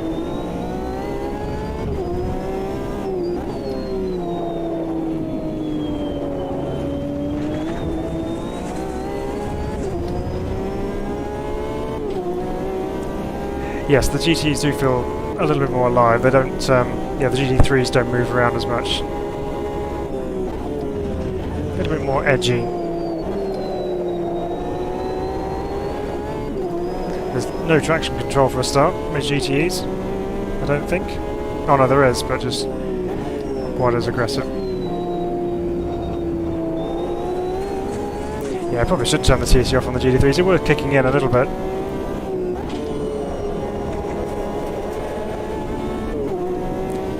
So we're actually seemingly keeping up with a Group C car ahead of us here, just because the nature of this track is just so twisty. Group C car can't get its power down very often, so all these corners just not happy with, so it's disappeared off into the distance now, but we'll be right back on its case very soon. Oh, what have we got here? This is a GT4 BMW, closing speed enormous.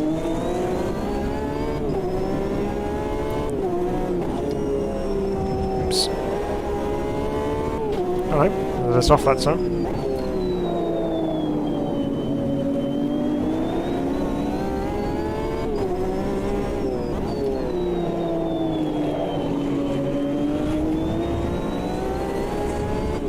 Right, we're right with the leader now, and that Group C car, shall I say.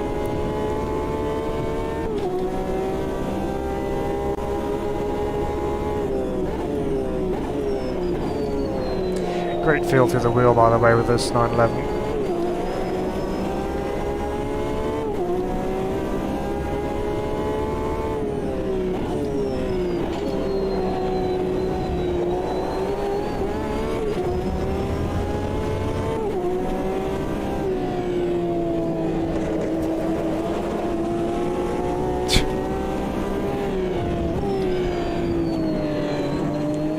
Hey, I missed that apex.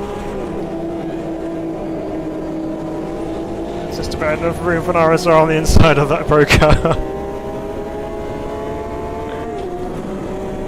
Oh, he's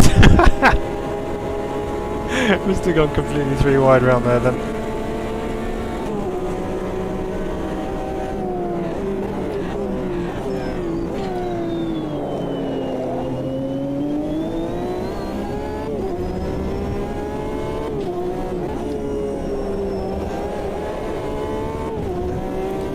Still working our way through GT4 traffic here.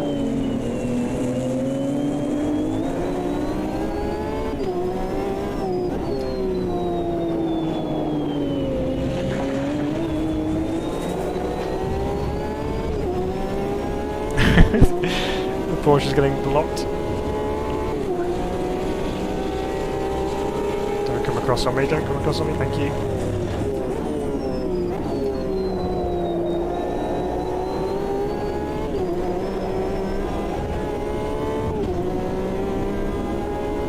Right, let's see if we can get this 956 or 962, I can't remember which one it is.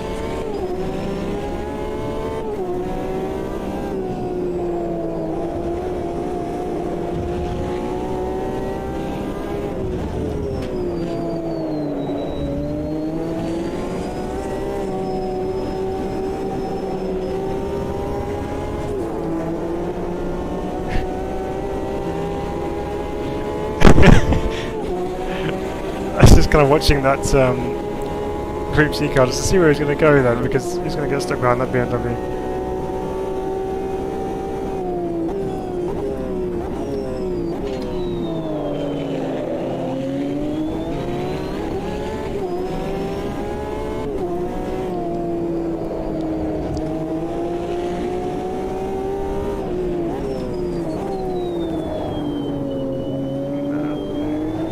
Just about managed to get through there. Now we can use our cornering speed advantage, hopefully, for the remainder of this lap, just to give ourselves a bit of a gap.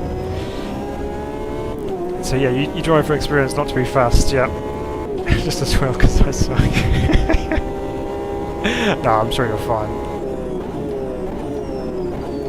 But yeah, it's definitely important to drive for experience, because I think putting too much emphasis on being the fastest out there just ruins a lot of the fun in some cases, because you end up getting so caught up with, you know, I must be quicker, I must be up at the front, and then you just lose the joy of driving.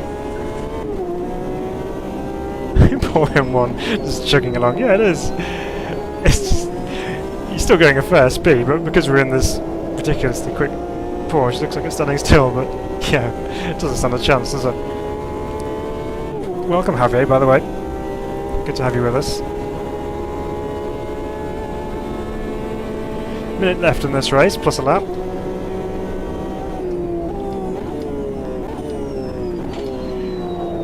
And somehow, we've rounded up that Group C car, and it's, oh no, it's still there. Thought we'd lost him for a bit.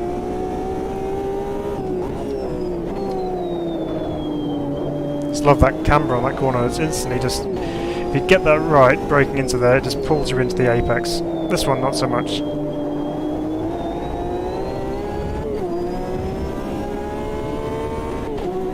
So we've got another group of cars ahead.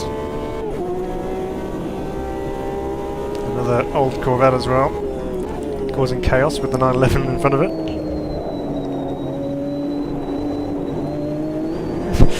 That was close.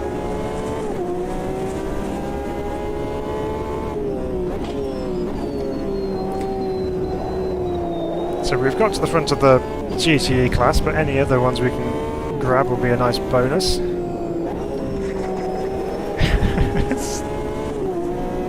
Still cutting too much of that corner.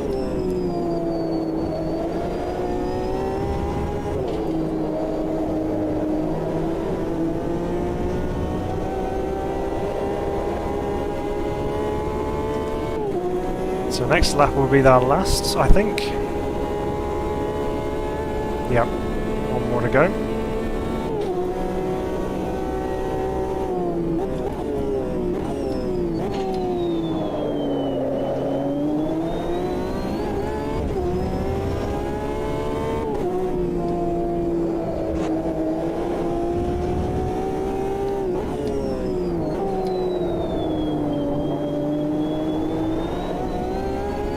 Yeah, the GTE cars in AMS2 are nice to drive.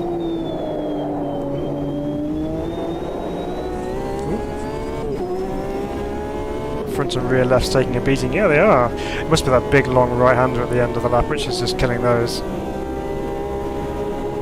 there's not that many quick right-handers.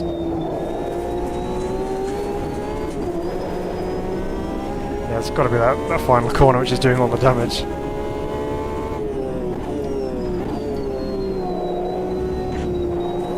I am kind of skating into some of these corners as well, which probably isn't helping the tyre wear. That one as well.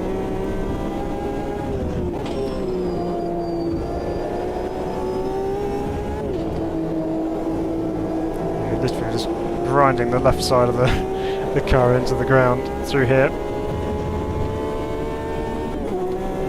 About 190 kilometers an hour as well, so yeah, big friction going on. Okay, so it's plus a lap, plus another lap.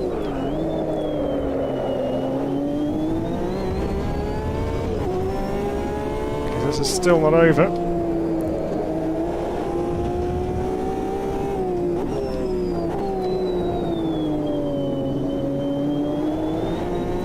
It's obviously depend on where the leader crosses the line.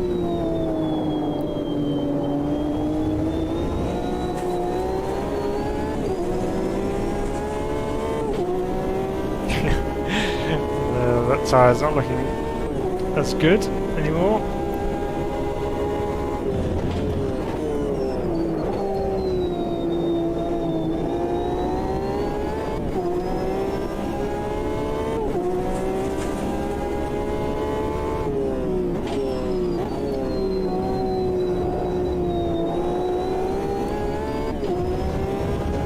So we'll wait and see if this is the last lap then. Should be. About holding on to the tarmac through there then.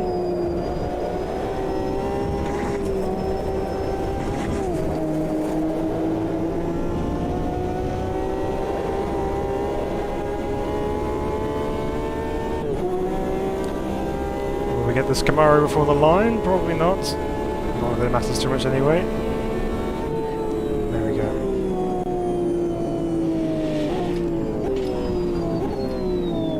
So a reasonably straightforward drive there. Rounded up the other two ahead of us, and Lee Chorley taking another win. Bless him. It's good that he's in the game. That's really cool. Right. Next up, so we've done GTE, and there's two left, I believe, that we need to jump into in our little circle of cars that we're looking at in our stream this evening. So I'm going to save Group C to the last, so I think we're going to go DPI next.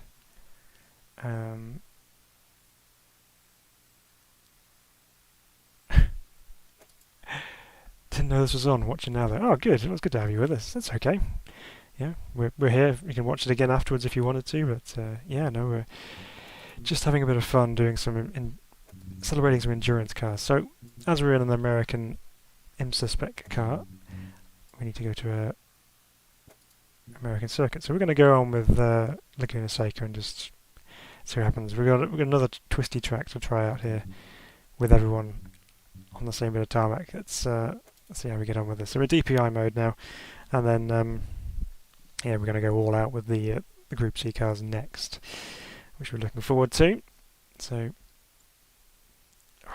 My shoulder's not looking forward to it, but I'm looking forward to it. But, yeah, good to have you with us, the Gov. That's good to know.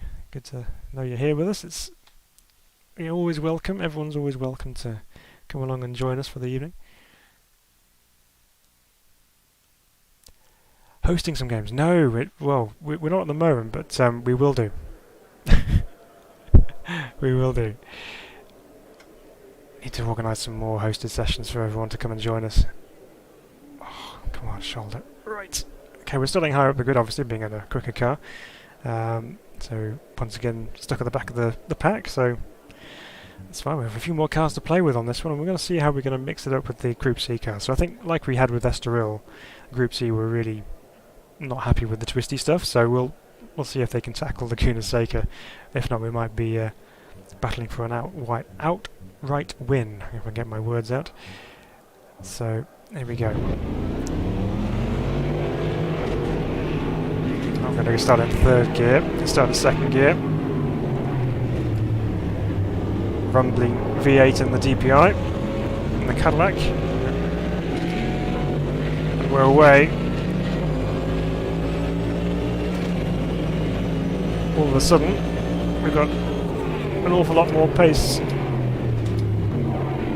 to deal with. Let's see if we can all survive turn 1 here. Just going to keep it nice and straightforward on the outside.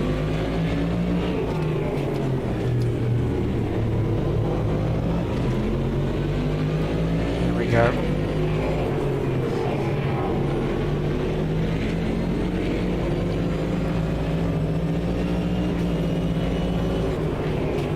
Well, so far we've managed to work our way through the DPIs fairly quickly there, actually, on the opening lap.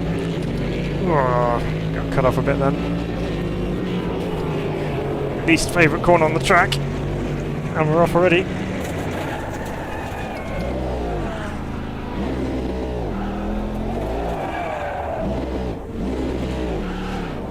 Right, we have work to do.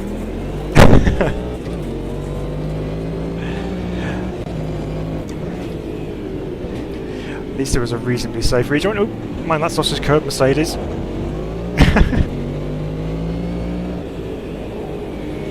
Now where are we going to go here? This way. Oh, there's a GT1 on the inside.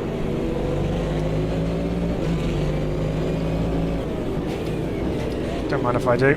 Just going to dive down the inside there, get some places back before quickly losing them again. All right, let's restart that and save my dignity. Don't think the Group C cars would like the corkscrew. No, don't think the GT3 cars do either if they keep hitting that sausage curb. Right, let's try that again with less enthusiasm of the right foot.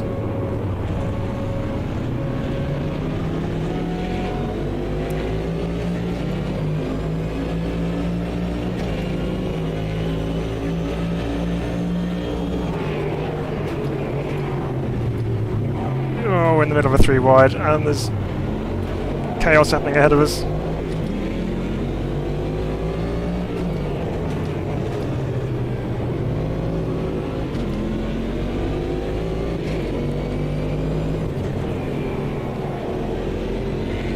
Tyre saving stuff. Only use 2 tyres when driving through the corkscrew. Yeah, definitely, it's all saving on tyre wear. With these two hounding this Group C car ahead of us.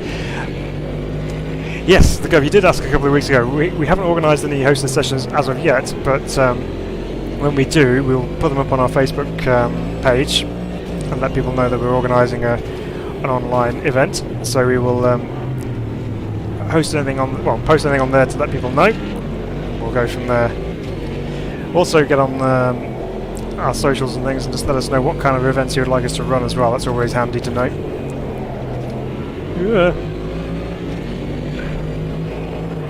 Sammy, we haven't seen anything. No one saw anything at all. Oh, it's fine. So we're all stuck behind this Porsche. It's a bit robust going on here. There's so many noises going on, I'm not entirely sure which one's my car. Assuming there's some cars on the inside there, which there is. That's one of them around the Porsche.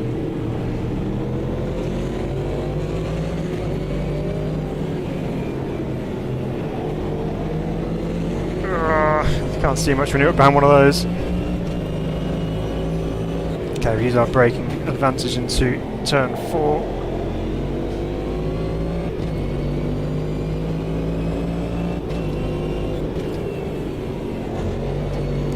Such a quick corner, that one. Right, let's go get that leader. Whoops.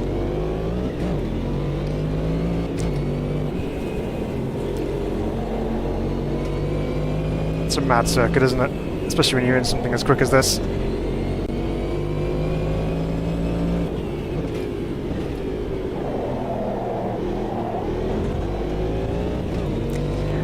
Elbow tower, yeah, very much so. He had no choice.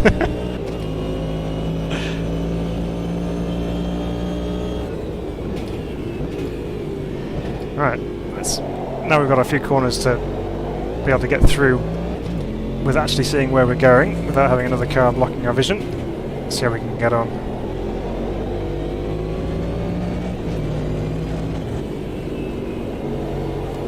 I wouldn't be surprised if we catch some back markers very, very soon at the pace we're going. I won't say back markers, but just the slower class cars.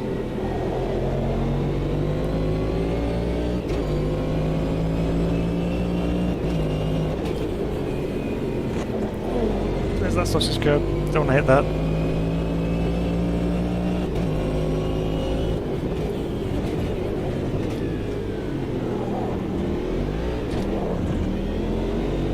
Well, so far the Group C cars are handling the corkscrew okay.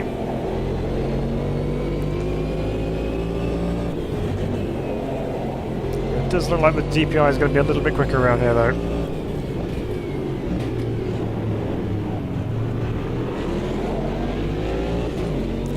Purely by being able to get power down better and braking better.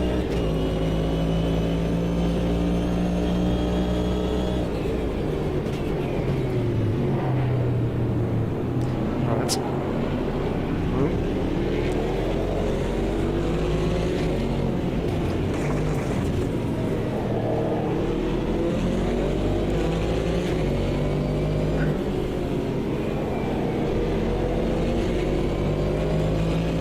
Surprised that the Group C cars can hold their own against the DPI. Yeah, they're doing very well, considering. Let's see how we get on when we're in the Group C cars next, and see if we can keep the DPIs behind us. No pressure.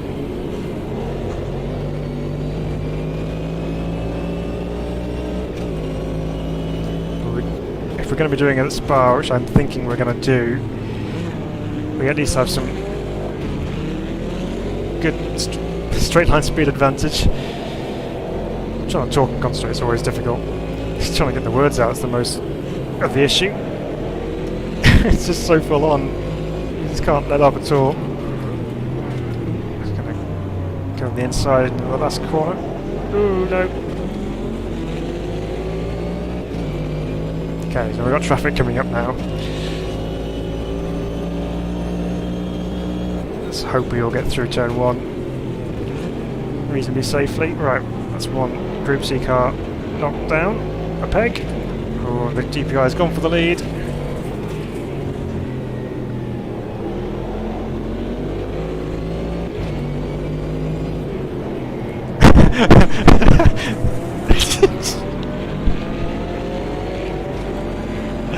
Oh, that 911 doesn't know the chaos it caused behind it.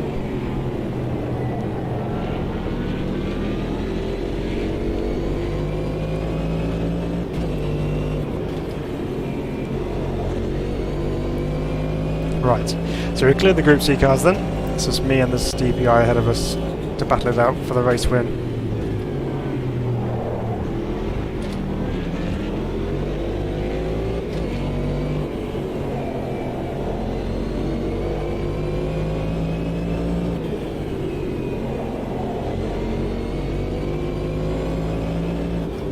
And a little bit of traffic to deal with as well, just to make it interesting.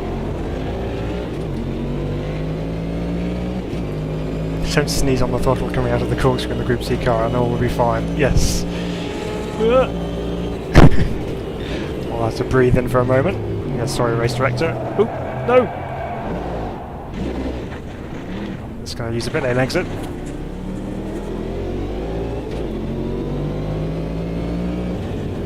Right, now we have work to do.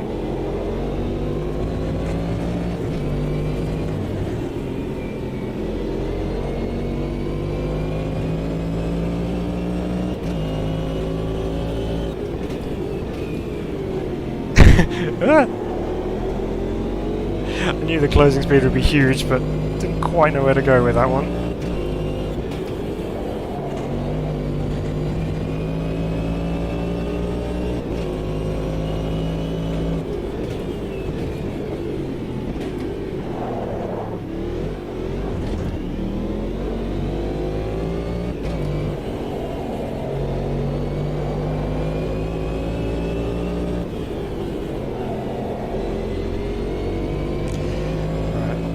catching the leader again.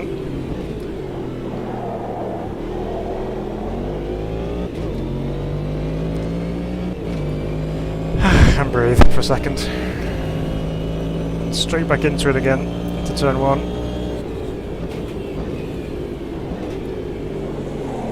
Round up these Genettas somehow.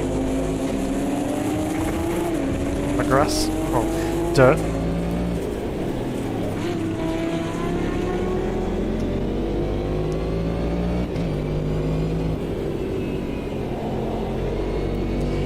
I think you should face the 90 Spartans during Group C.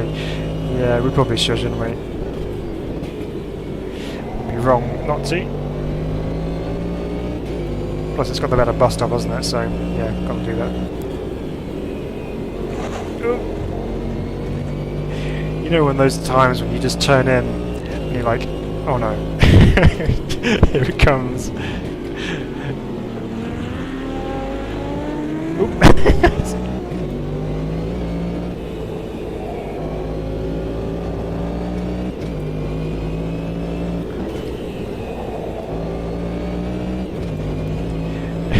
If not anything else, no matter car dodging will make you a great stunt driver. Yes, you've got to have pretty quick reactions to avoid some of these. Just need a couple of J-turns thrown in here and some cardboard boxes for effect.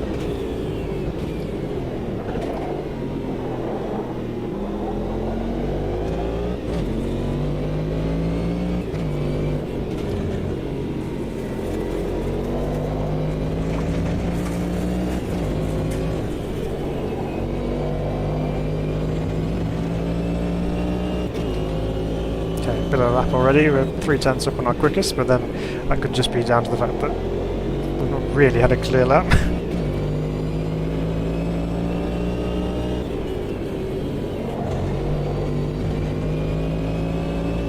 How was that not over track limits? You know what, I can't remember which one it was.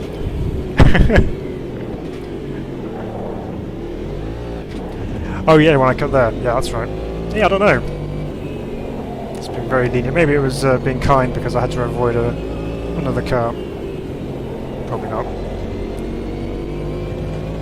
Right, more traffic to help us out here.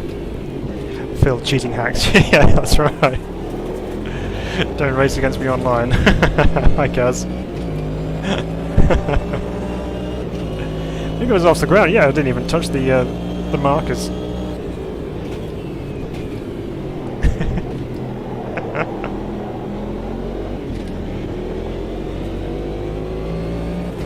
Right, well we're back up with the leader.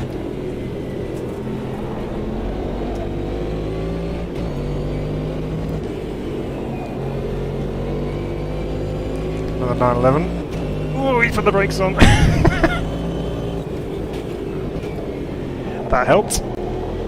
Now we just need to just not throw it away again. We've got 3 minutes and 50 to keep it going in the right direction.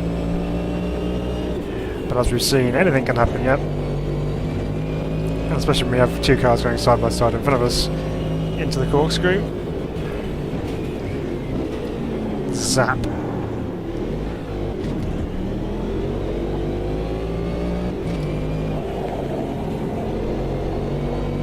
Got to take your chances with these traffic moments.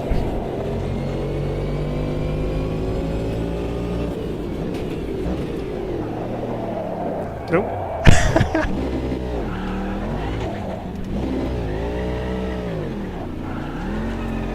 Well, let's go again. We've got 3 minutes to get him. Plenty of time. The thing is, I can have as many cheating hacks as I like, but I'm still going to spin at the last corner.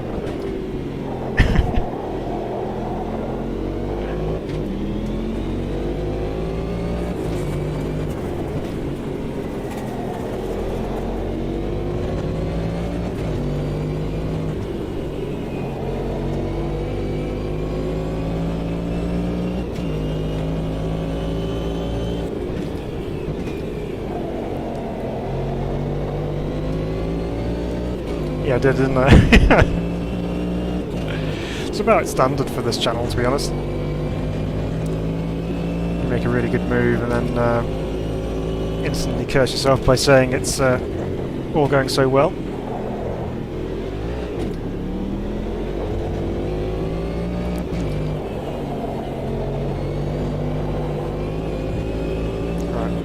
Let's use this traffic.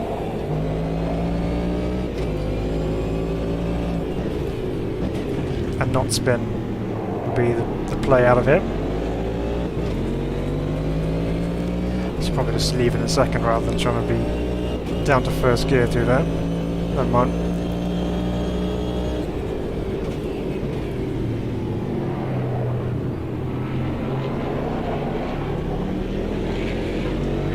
Aha.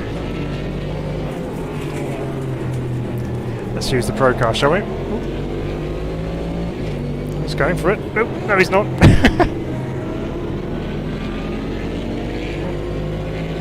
Right, let's do the same tactic. Thank you very much, Mr. Cayman.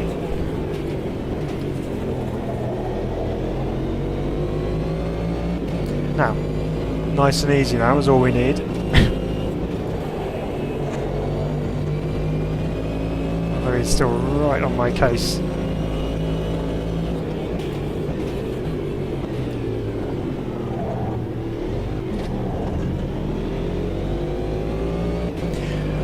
Fair dues to the AI trying to get back the inside into the corkscrew. We've got a car off in the dirt. No, he's not giving up.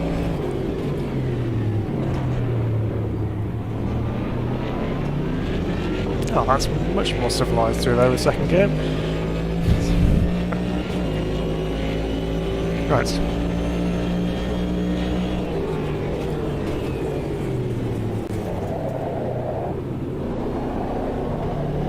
Down in the first corner. Ooh, still trying to get it back at me. Oh, hello.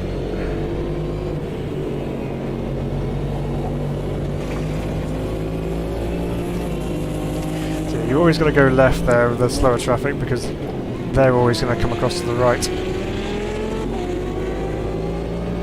Let's bought us some time.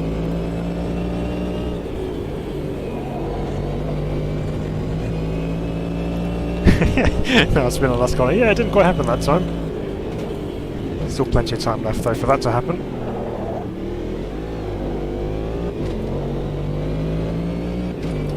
Let's see if this M8 is still out there somewhere. No, let's manage to find the track.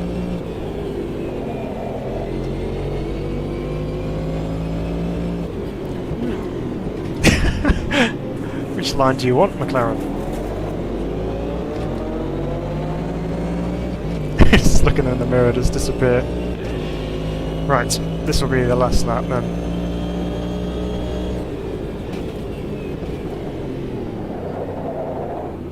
A little deep into turn one.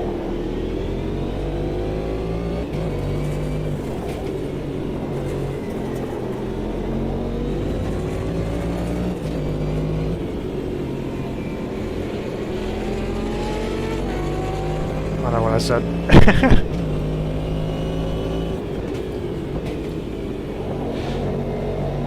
Well, we did reckon that it could be hectic around here, and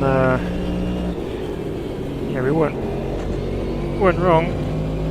The TPI just disappeared into a sea of traffic. Poor guy. Yeah, swallowed up in the depths of back markers.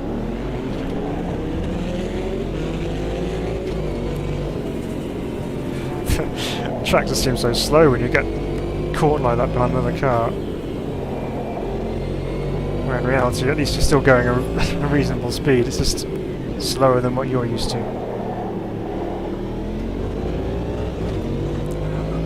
Someone tell the RSR drivers where the car park is. They're there for the entertainment value, that's for sure. Right, that's an overall victory in the DPI. So,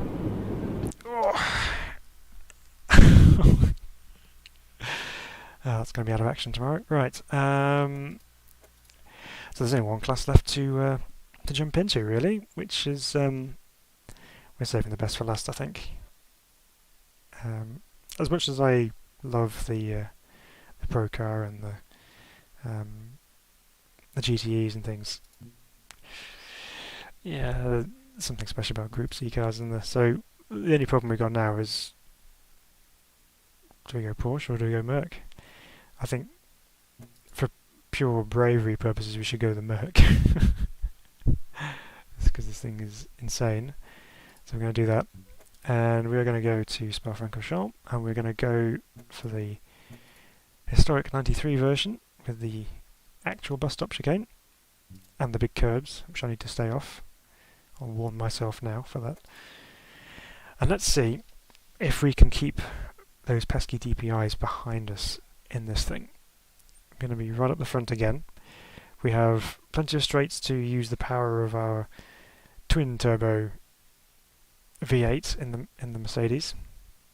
We obviously have the Kemmel straight, and we have the one from Curve Paul Frere up towards the bus stop. Saving the beast for last. Not a typo. Yeah, this is really quite the beast, this thing. So we bit of a handful, and we're on to H pattern mode again. And typically we're at the back of the Group C pack, but that's fine. It's how we've been all evening, so why break the habit of a lifetime? Alright, where are we going to be released here? Because obviously start is going to be after the bus stop here. Here we go. Get ready.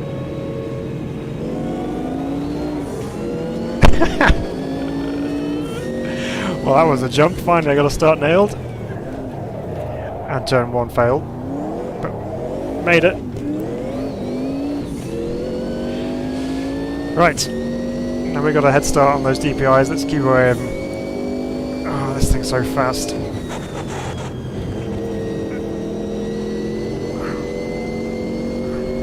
Ah! I'm gonna keep it in the middle here. Ridiculous speeds.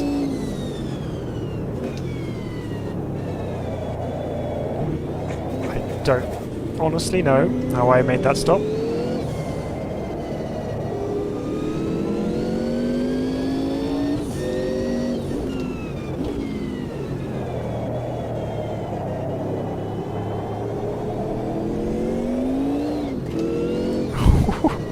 Big snap of oversteer on the power. Gotta be so careful with the throttle, really. To Pujon we go. Just gently through there. Build the speed all the way out of there. Into the piff puff, down to 3rd gear. Keep off those curbs. Oh, okay. Transmission whine chattering away. I can hear rumbling behind me. Oh, I don't like the sound of it. I'm not looking. And there they are. That's the part of the track where they're going to be quicker, but we can stretch our legs now.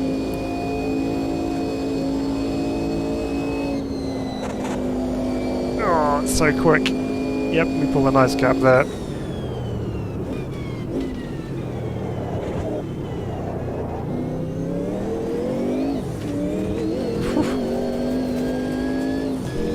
Yeah, that turbo kick is something else, isn't it?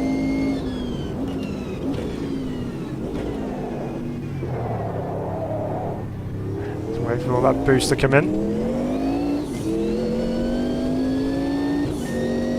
Down towards Eau Rouge we go again.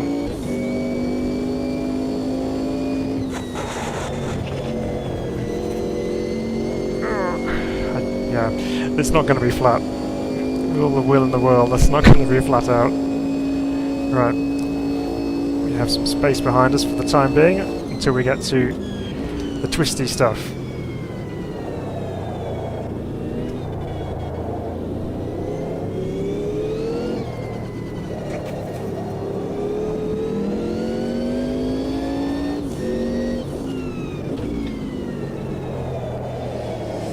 To Rivage. Feed the power gently.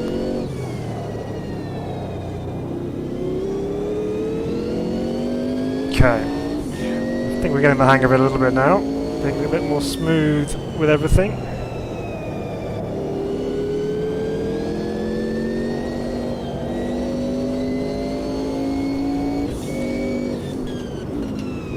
Such a cool car, this thing though, it really is.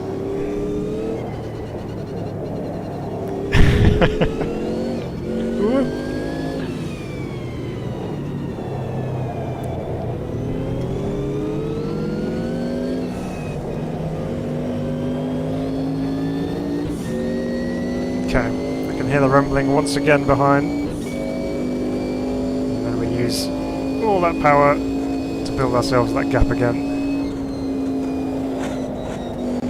Oh, dear me.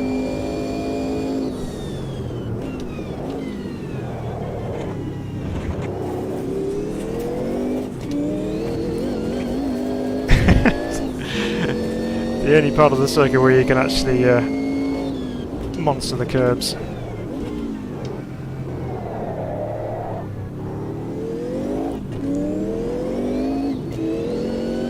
Sometimes short shifting second to third is wise, yeah. I think so.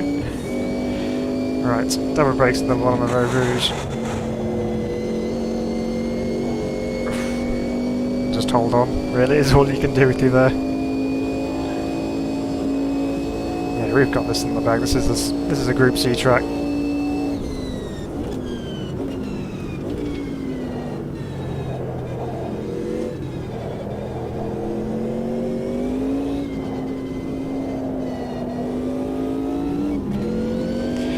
I didn't want to accelerate too hard then because I knew I was high in the rev range in second gear. I was just going to ask for trouble.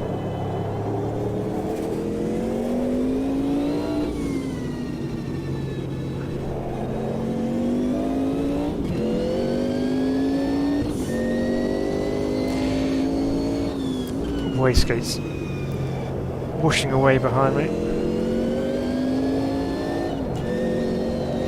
So the Sauber Mercedes then, you know, really just the pinnacle of Group C sports cars, better than the Porsche 962, but so successful. Oh no, we've been done.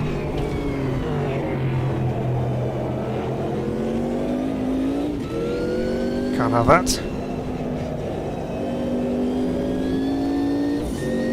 Let's go get him, full boost. This is for Germany.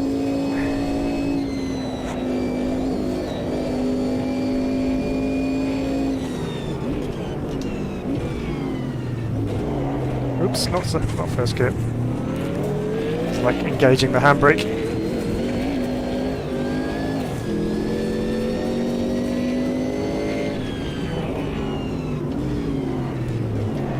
Braking is not our area to overtake there. We're going to have to just be patient and get the power down.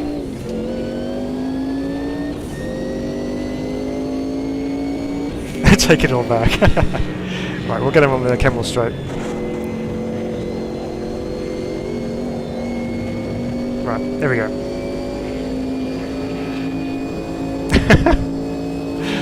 Too easy. Right, now we've got to keep him there.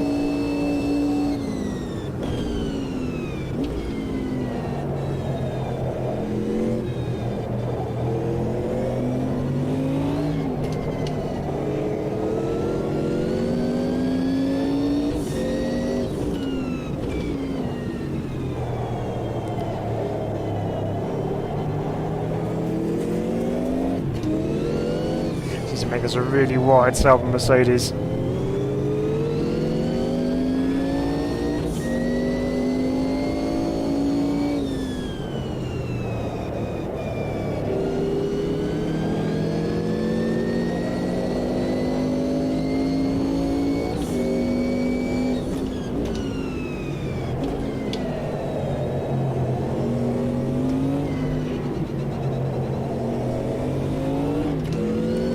Of course, our traffic is going to help us out here massively, I'm sure. Come on, Corvette, work for me.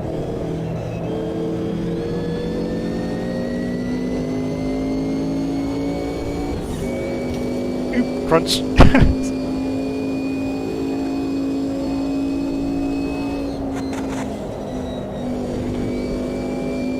Gave us a bit of a gap.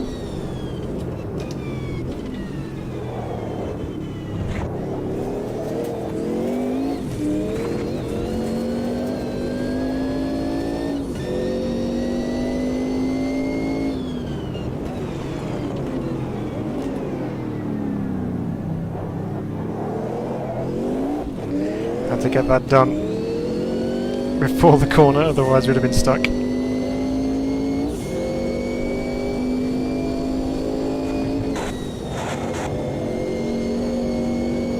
you're getting a bit braver through Rouge and Radion now.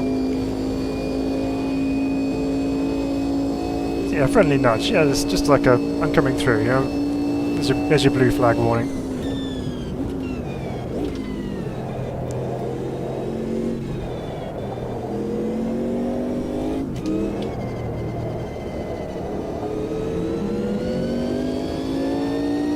American muscle, you say.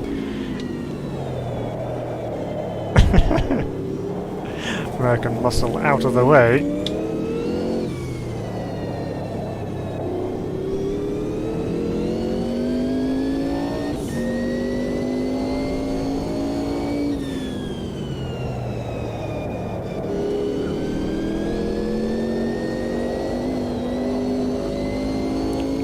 MFB videos. Go, go, go! Yes, I'm trying. Trying to keep that DPI behind. Welcome along, by the way. Good to have you with us. Ooh.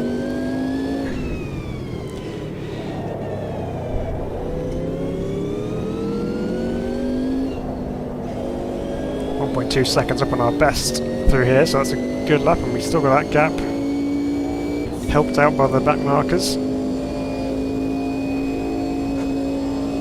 Oh, I'm going to catch this guy, hopefully the right spot.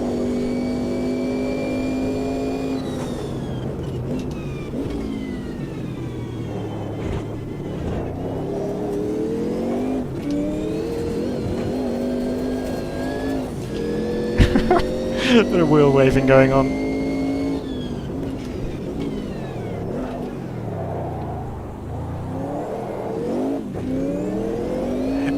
From going way too deep into the corner, I ended up overslowing it to almost a standstill. Get those two, and then hopefully don't get too badly balked by them one. To shift down to fourth. But thankfully, the DPI didn't have a chance going through there. Only 3.5 minutes to go. Try and keep this going in the right direction.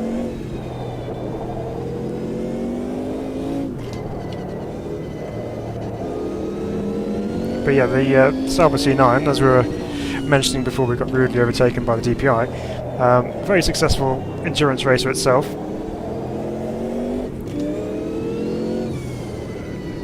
Getting wins all over the World Endurance Championship back in the day. And obviously launching the career of a certain Mr. Michael Schumacher as well.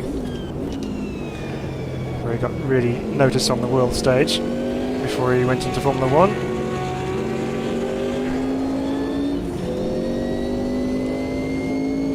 Other notable drivers, it's Kenny Aitchison, I believe. Peter Lundberg drove one of these as well.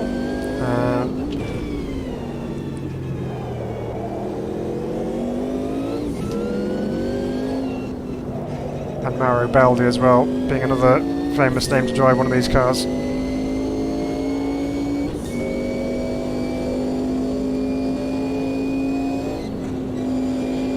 Can we get him before the next bit? Yep. Have a break just to make sure we don't run off. Phew. Alright.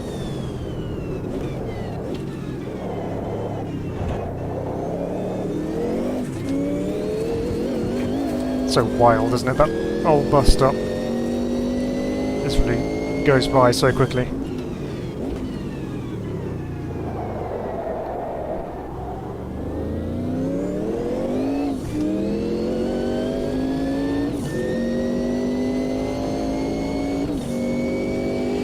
Okay. Here we go again. Car bottoming out underneath us. All loaded up. Steering goes nice and heavy through there. 311 kilometers an hour. Huge speed down the Kemmel Straight. Backing it into Lacon.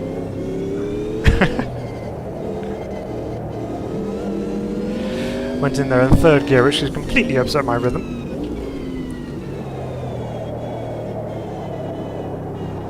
Down to the fact that I was too busy trying to control the rear end.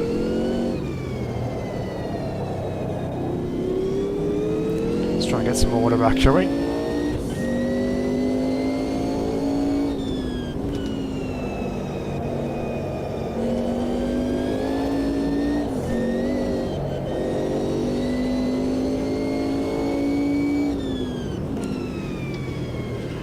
But despite the fact that we've got huge power going on, obviously we've got the snappy moments when we put a bit too much right foot down.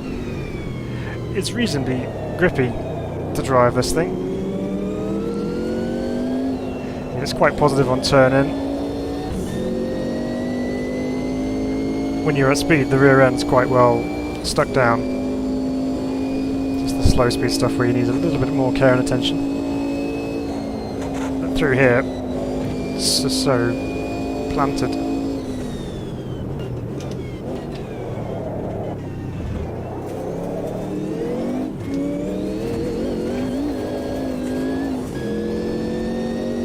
Okay, so we crossed the line literally with 2 seconds to go.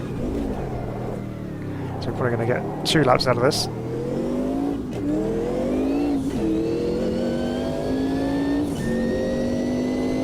This is where we got the fuel for it, huh? Right, here we go again. Almost had a bit of lift off over the top of radio on there. Mostly because I climbed the curb, but it's okay. Still surviving.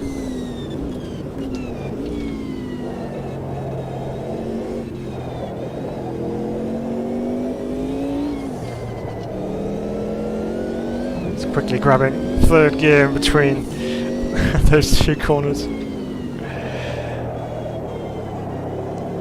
It's quite busy in the cockpit of one of these. Another 74 Corvette. Not heard much of the DPI. He must have got really badly held up because he's nowhere behind us now.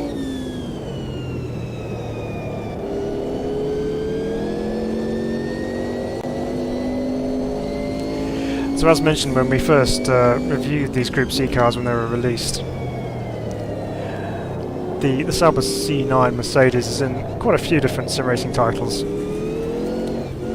And up until driving it in AMS2, I never really got the feeling from driving them that really kind of made me think, yeah, that's how it should drive. But driving on AMS2, it does feel and meet those expectations of how I'd expect this car to behave on track. Because I think the other iterations of the car that I'd driven just seemed a little bit tame.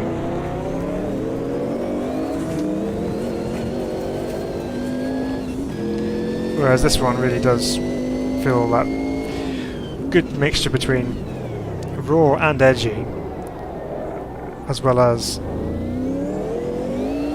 enough grip, because obviously you've got big slick tyres on. So yeah, it drives nicely. Don't make the mistake of trying to read an unnecessarily long and rambling message like this one on chat on the last lap, Phil. Okay, thanks, Funky. And I didn't purposely wait for the Camel Straight to do that. It's just how it worked out. What we need now is Troy to come on just before Pujon and get a message on chat, so we have to read it out and then miss our breaking point for the corner like we usually do.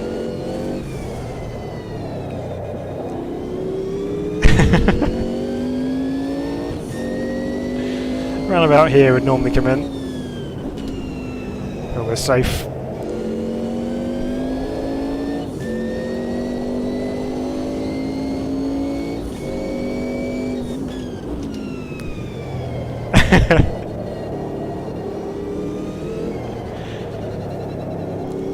Hashtag best fans.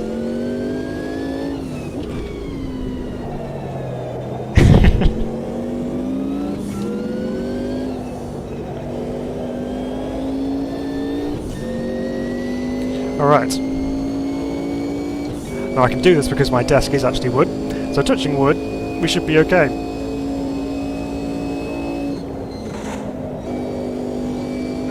One last trip through the bus stop. Well, not through it, you know, actually on the track.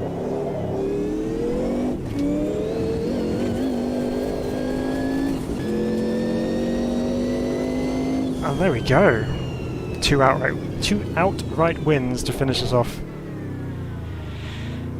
Oh, well, there we go. That was fun.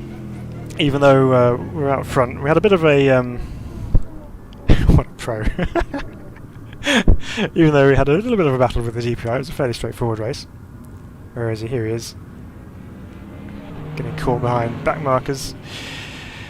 Right, well there we go. So that's our little bit of a celebration of endurance classics. Some wonderful machines on track. Some good racing as well. I mean, even though we've had a mixture of all sorts of different cars on track, it's been fun to kind of mix them up a little bit and have that multi-class element going on as well. So I hope you enjoyed that. That was good fun. And just going to sit here for a little bit and just listen to some cars going past as we cruise down towards Eau Rouge on our cool down lap. But yeah, so if you have enjoyed the stream, please do hit the thumbs up button, the like button below. That was really amazing. Don't hit me. But yeah, so if you've only joined us for the first time, then you know, very welcome to it. Thanks for joining us. It means a lot to us that you guys come in and watch what we're doing. I've just been reminded, it's not done yet. Here's me signing off. We can't. Has anyone figured out what I've done yet? What have I... or should I say, what have I not done? We've missed one. Can't believe I missed that. Well, you're going to get an extra race going on because we missed something. We didn't do GT1. We've got to do it. Right, McLaren's on. Let's do... Where should we take the McLaren? Bathurst it is. Just to finish us off. What I will do though is I'm just going to just drop it down to 10s so my shoulder doesn't cry at me anymore. Oh dear. 10 laps of Bathurst is the same as 15 minutes everywhere else, isn't it? No, we couldn't do this without going into GT1. It's just not on.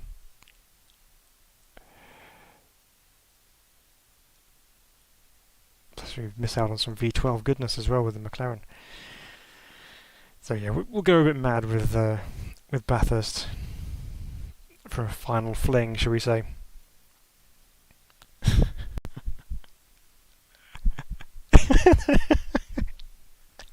Take the pro comment back. Yeah, I don't deserve that. Anyone would think this is a slick operation before we did this. Far from it. Right, let's do it. If anything, I'm more scared with this than I am with the Sauber Mercedes.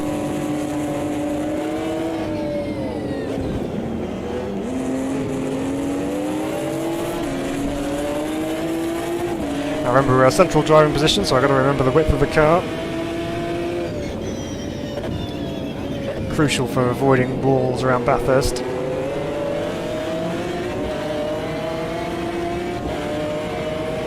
Oh, this thing. That's my gap. Can't have that. Lift off over the top of the crest there.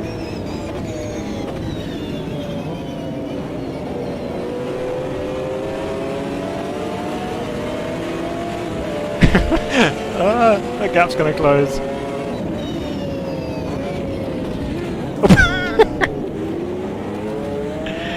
AI getting super aggressive up the hill.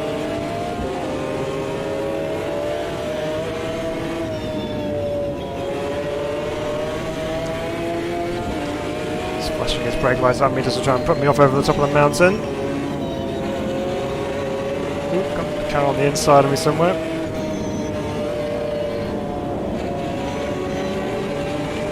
Right, down the hill we go. I'm having that McLaren. Ooh, no, I'm not. It's going to have the BMW.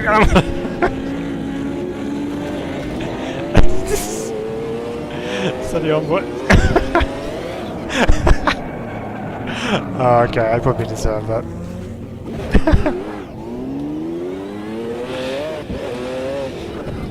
Right. With all that taken care of, and we've got some space, let's run a race now. Oh, listen to that. Oh, that sounds so good.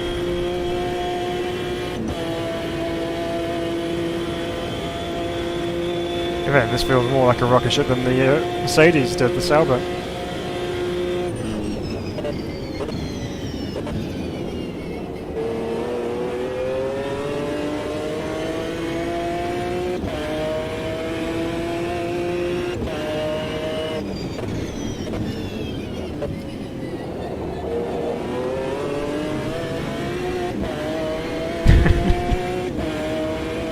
Right, okay, so we're catching some slower cars just at the right time as we approach the top of the hill again.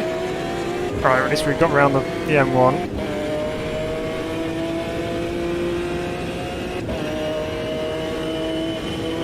Sitting third in class.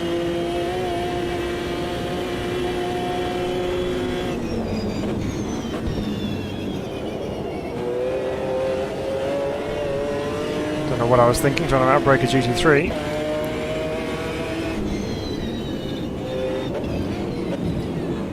Got another Procar holding everyone up in front of us.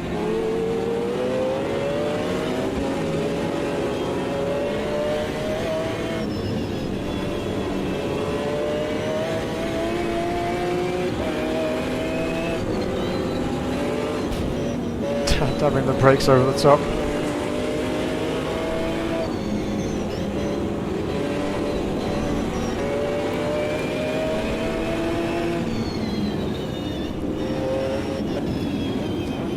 Be a bit more restrained down the hill this time, shall we?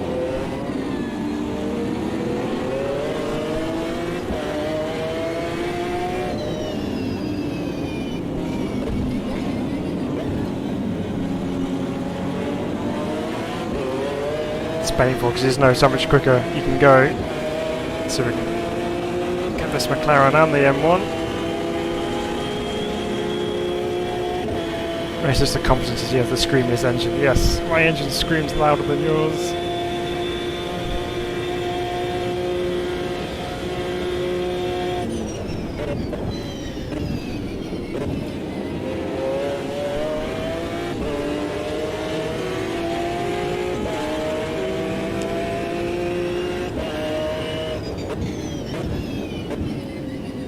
Right, so that's some of the slower cars taken care of for now.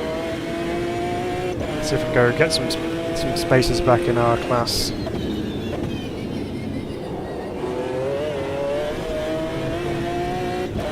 Speaking of Bathurst, we have some housekeeping to do as well, so probably try and put out a short video at some point soon, because we've got some new cars which we've not driven around Bathurst, and obviously we did our Challenge the Mountain live stream marathon over a bank holiday weekend, so we now have some extra cars to add to that leaderboard, so we'll have to do that.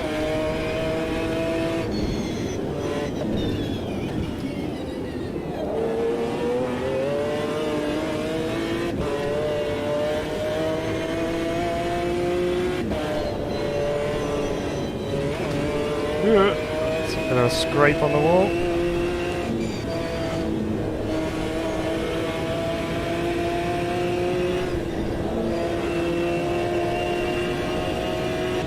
Nice to have a clear run over the mountain for a change. Am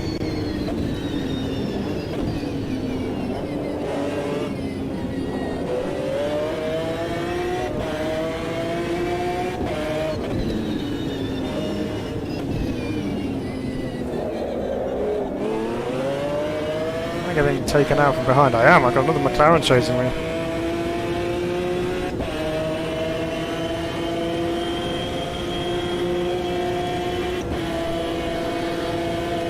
All over me, like a cheap suit.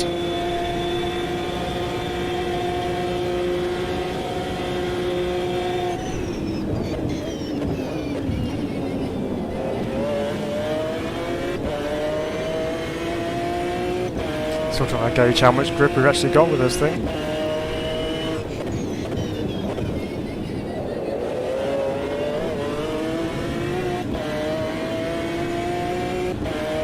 7 seconds a lap quicker that time round.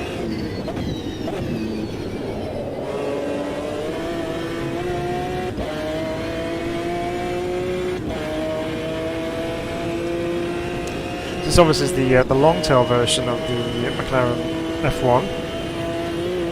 I think I prefer the short tail one, just for, aesthetic looks. But not to say that this one is particularly unpleasant on the eye. It's still very pretty.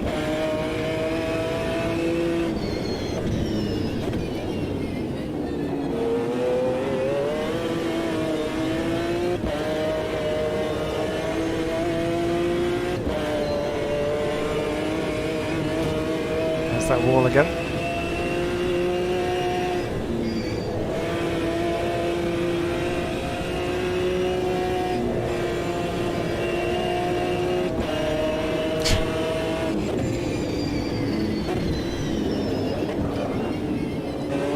Well, if that was a fast car, I'd have been gone. But it wasn't.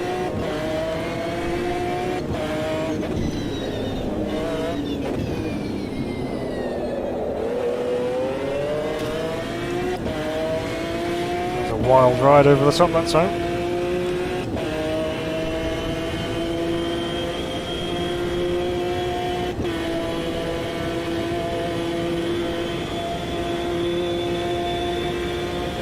Not gaining on the guys ahead, so pretty much stuck unless we get some traffic help.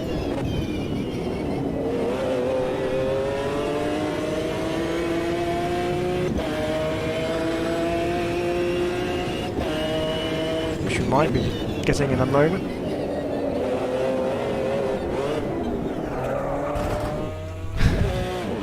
May well be super cheap auto, but it's super cheap driving. Well, I got damage off, I suppose.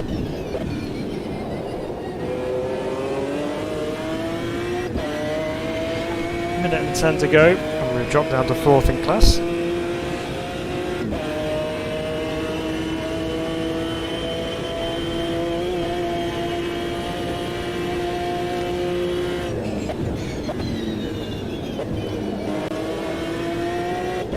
Do like Bathurst though, it's a really good track.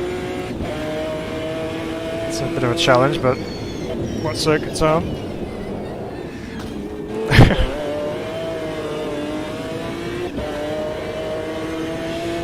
Still not quite gauging the width of the car.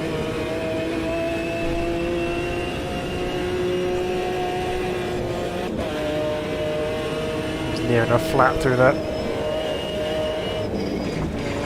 That shouldn't have been near enough flat through that.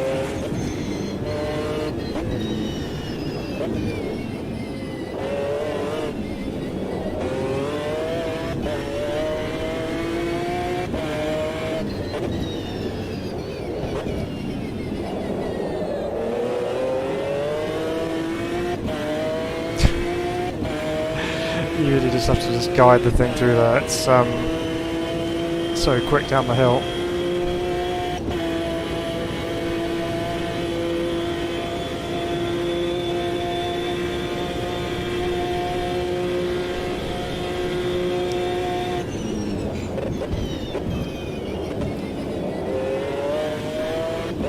I know this is only a 10-minute race, but I'm surprised that we haven't caught anyone yet.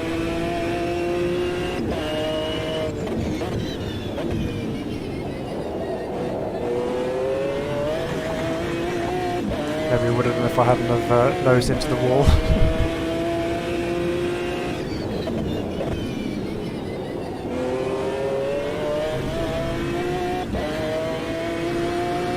A bit of a lonely race, we've got no one around us now.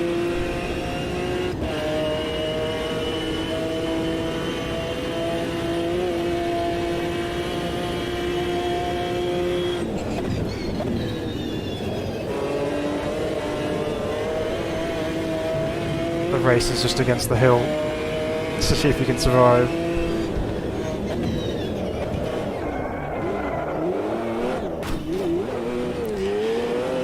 See?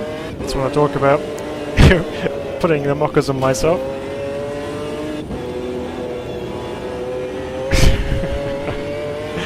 It's the last lap. Come on. as well. We didn't go for 15 minutes. Don't think I would have survived.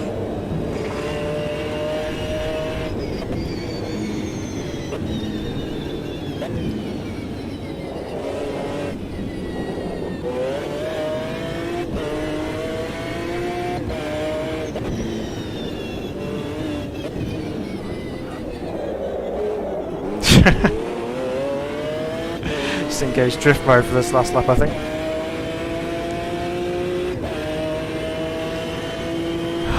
Right.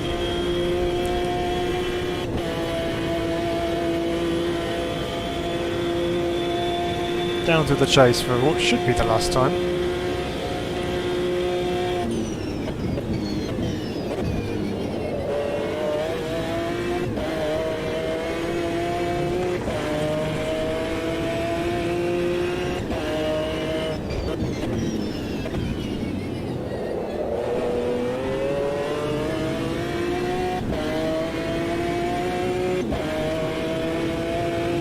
Right, we get another lap.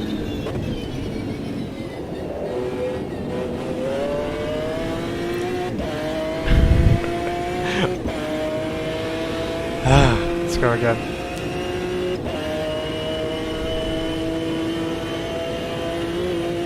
It's fun to drive with a McLaren.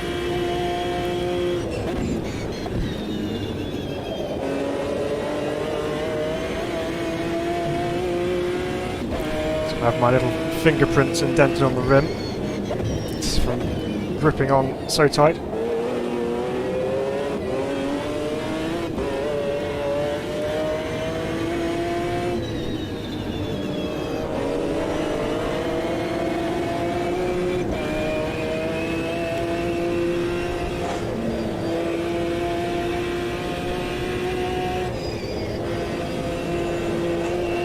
That was close.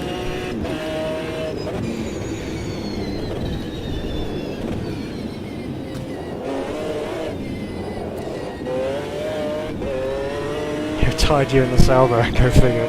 Yeah. There was also the small matter of the fact that there weren't any big walls next to the track. But yeah, I know what you mean. But it goes back to the old saying, isn't it? Group C, no problem. But put me in a VW Beetle and I have no chance.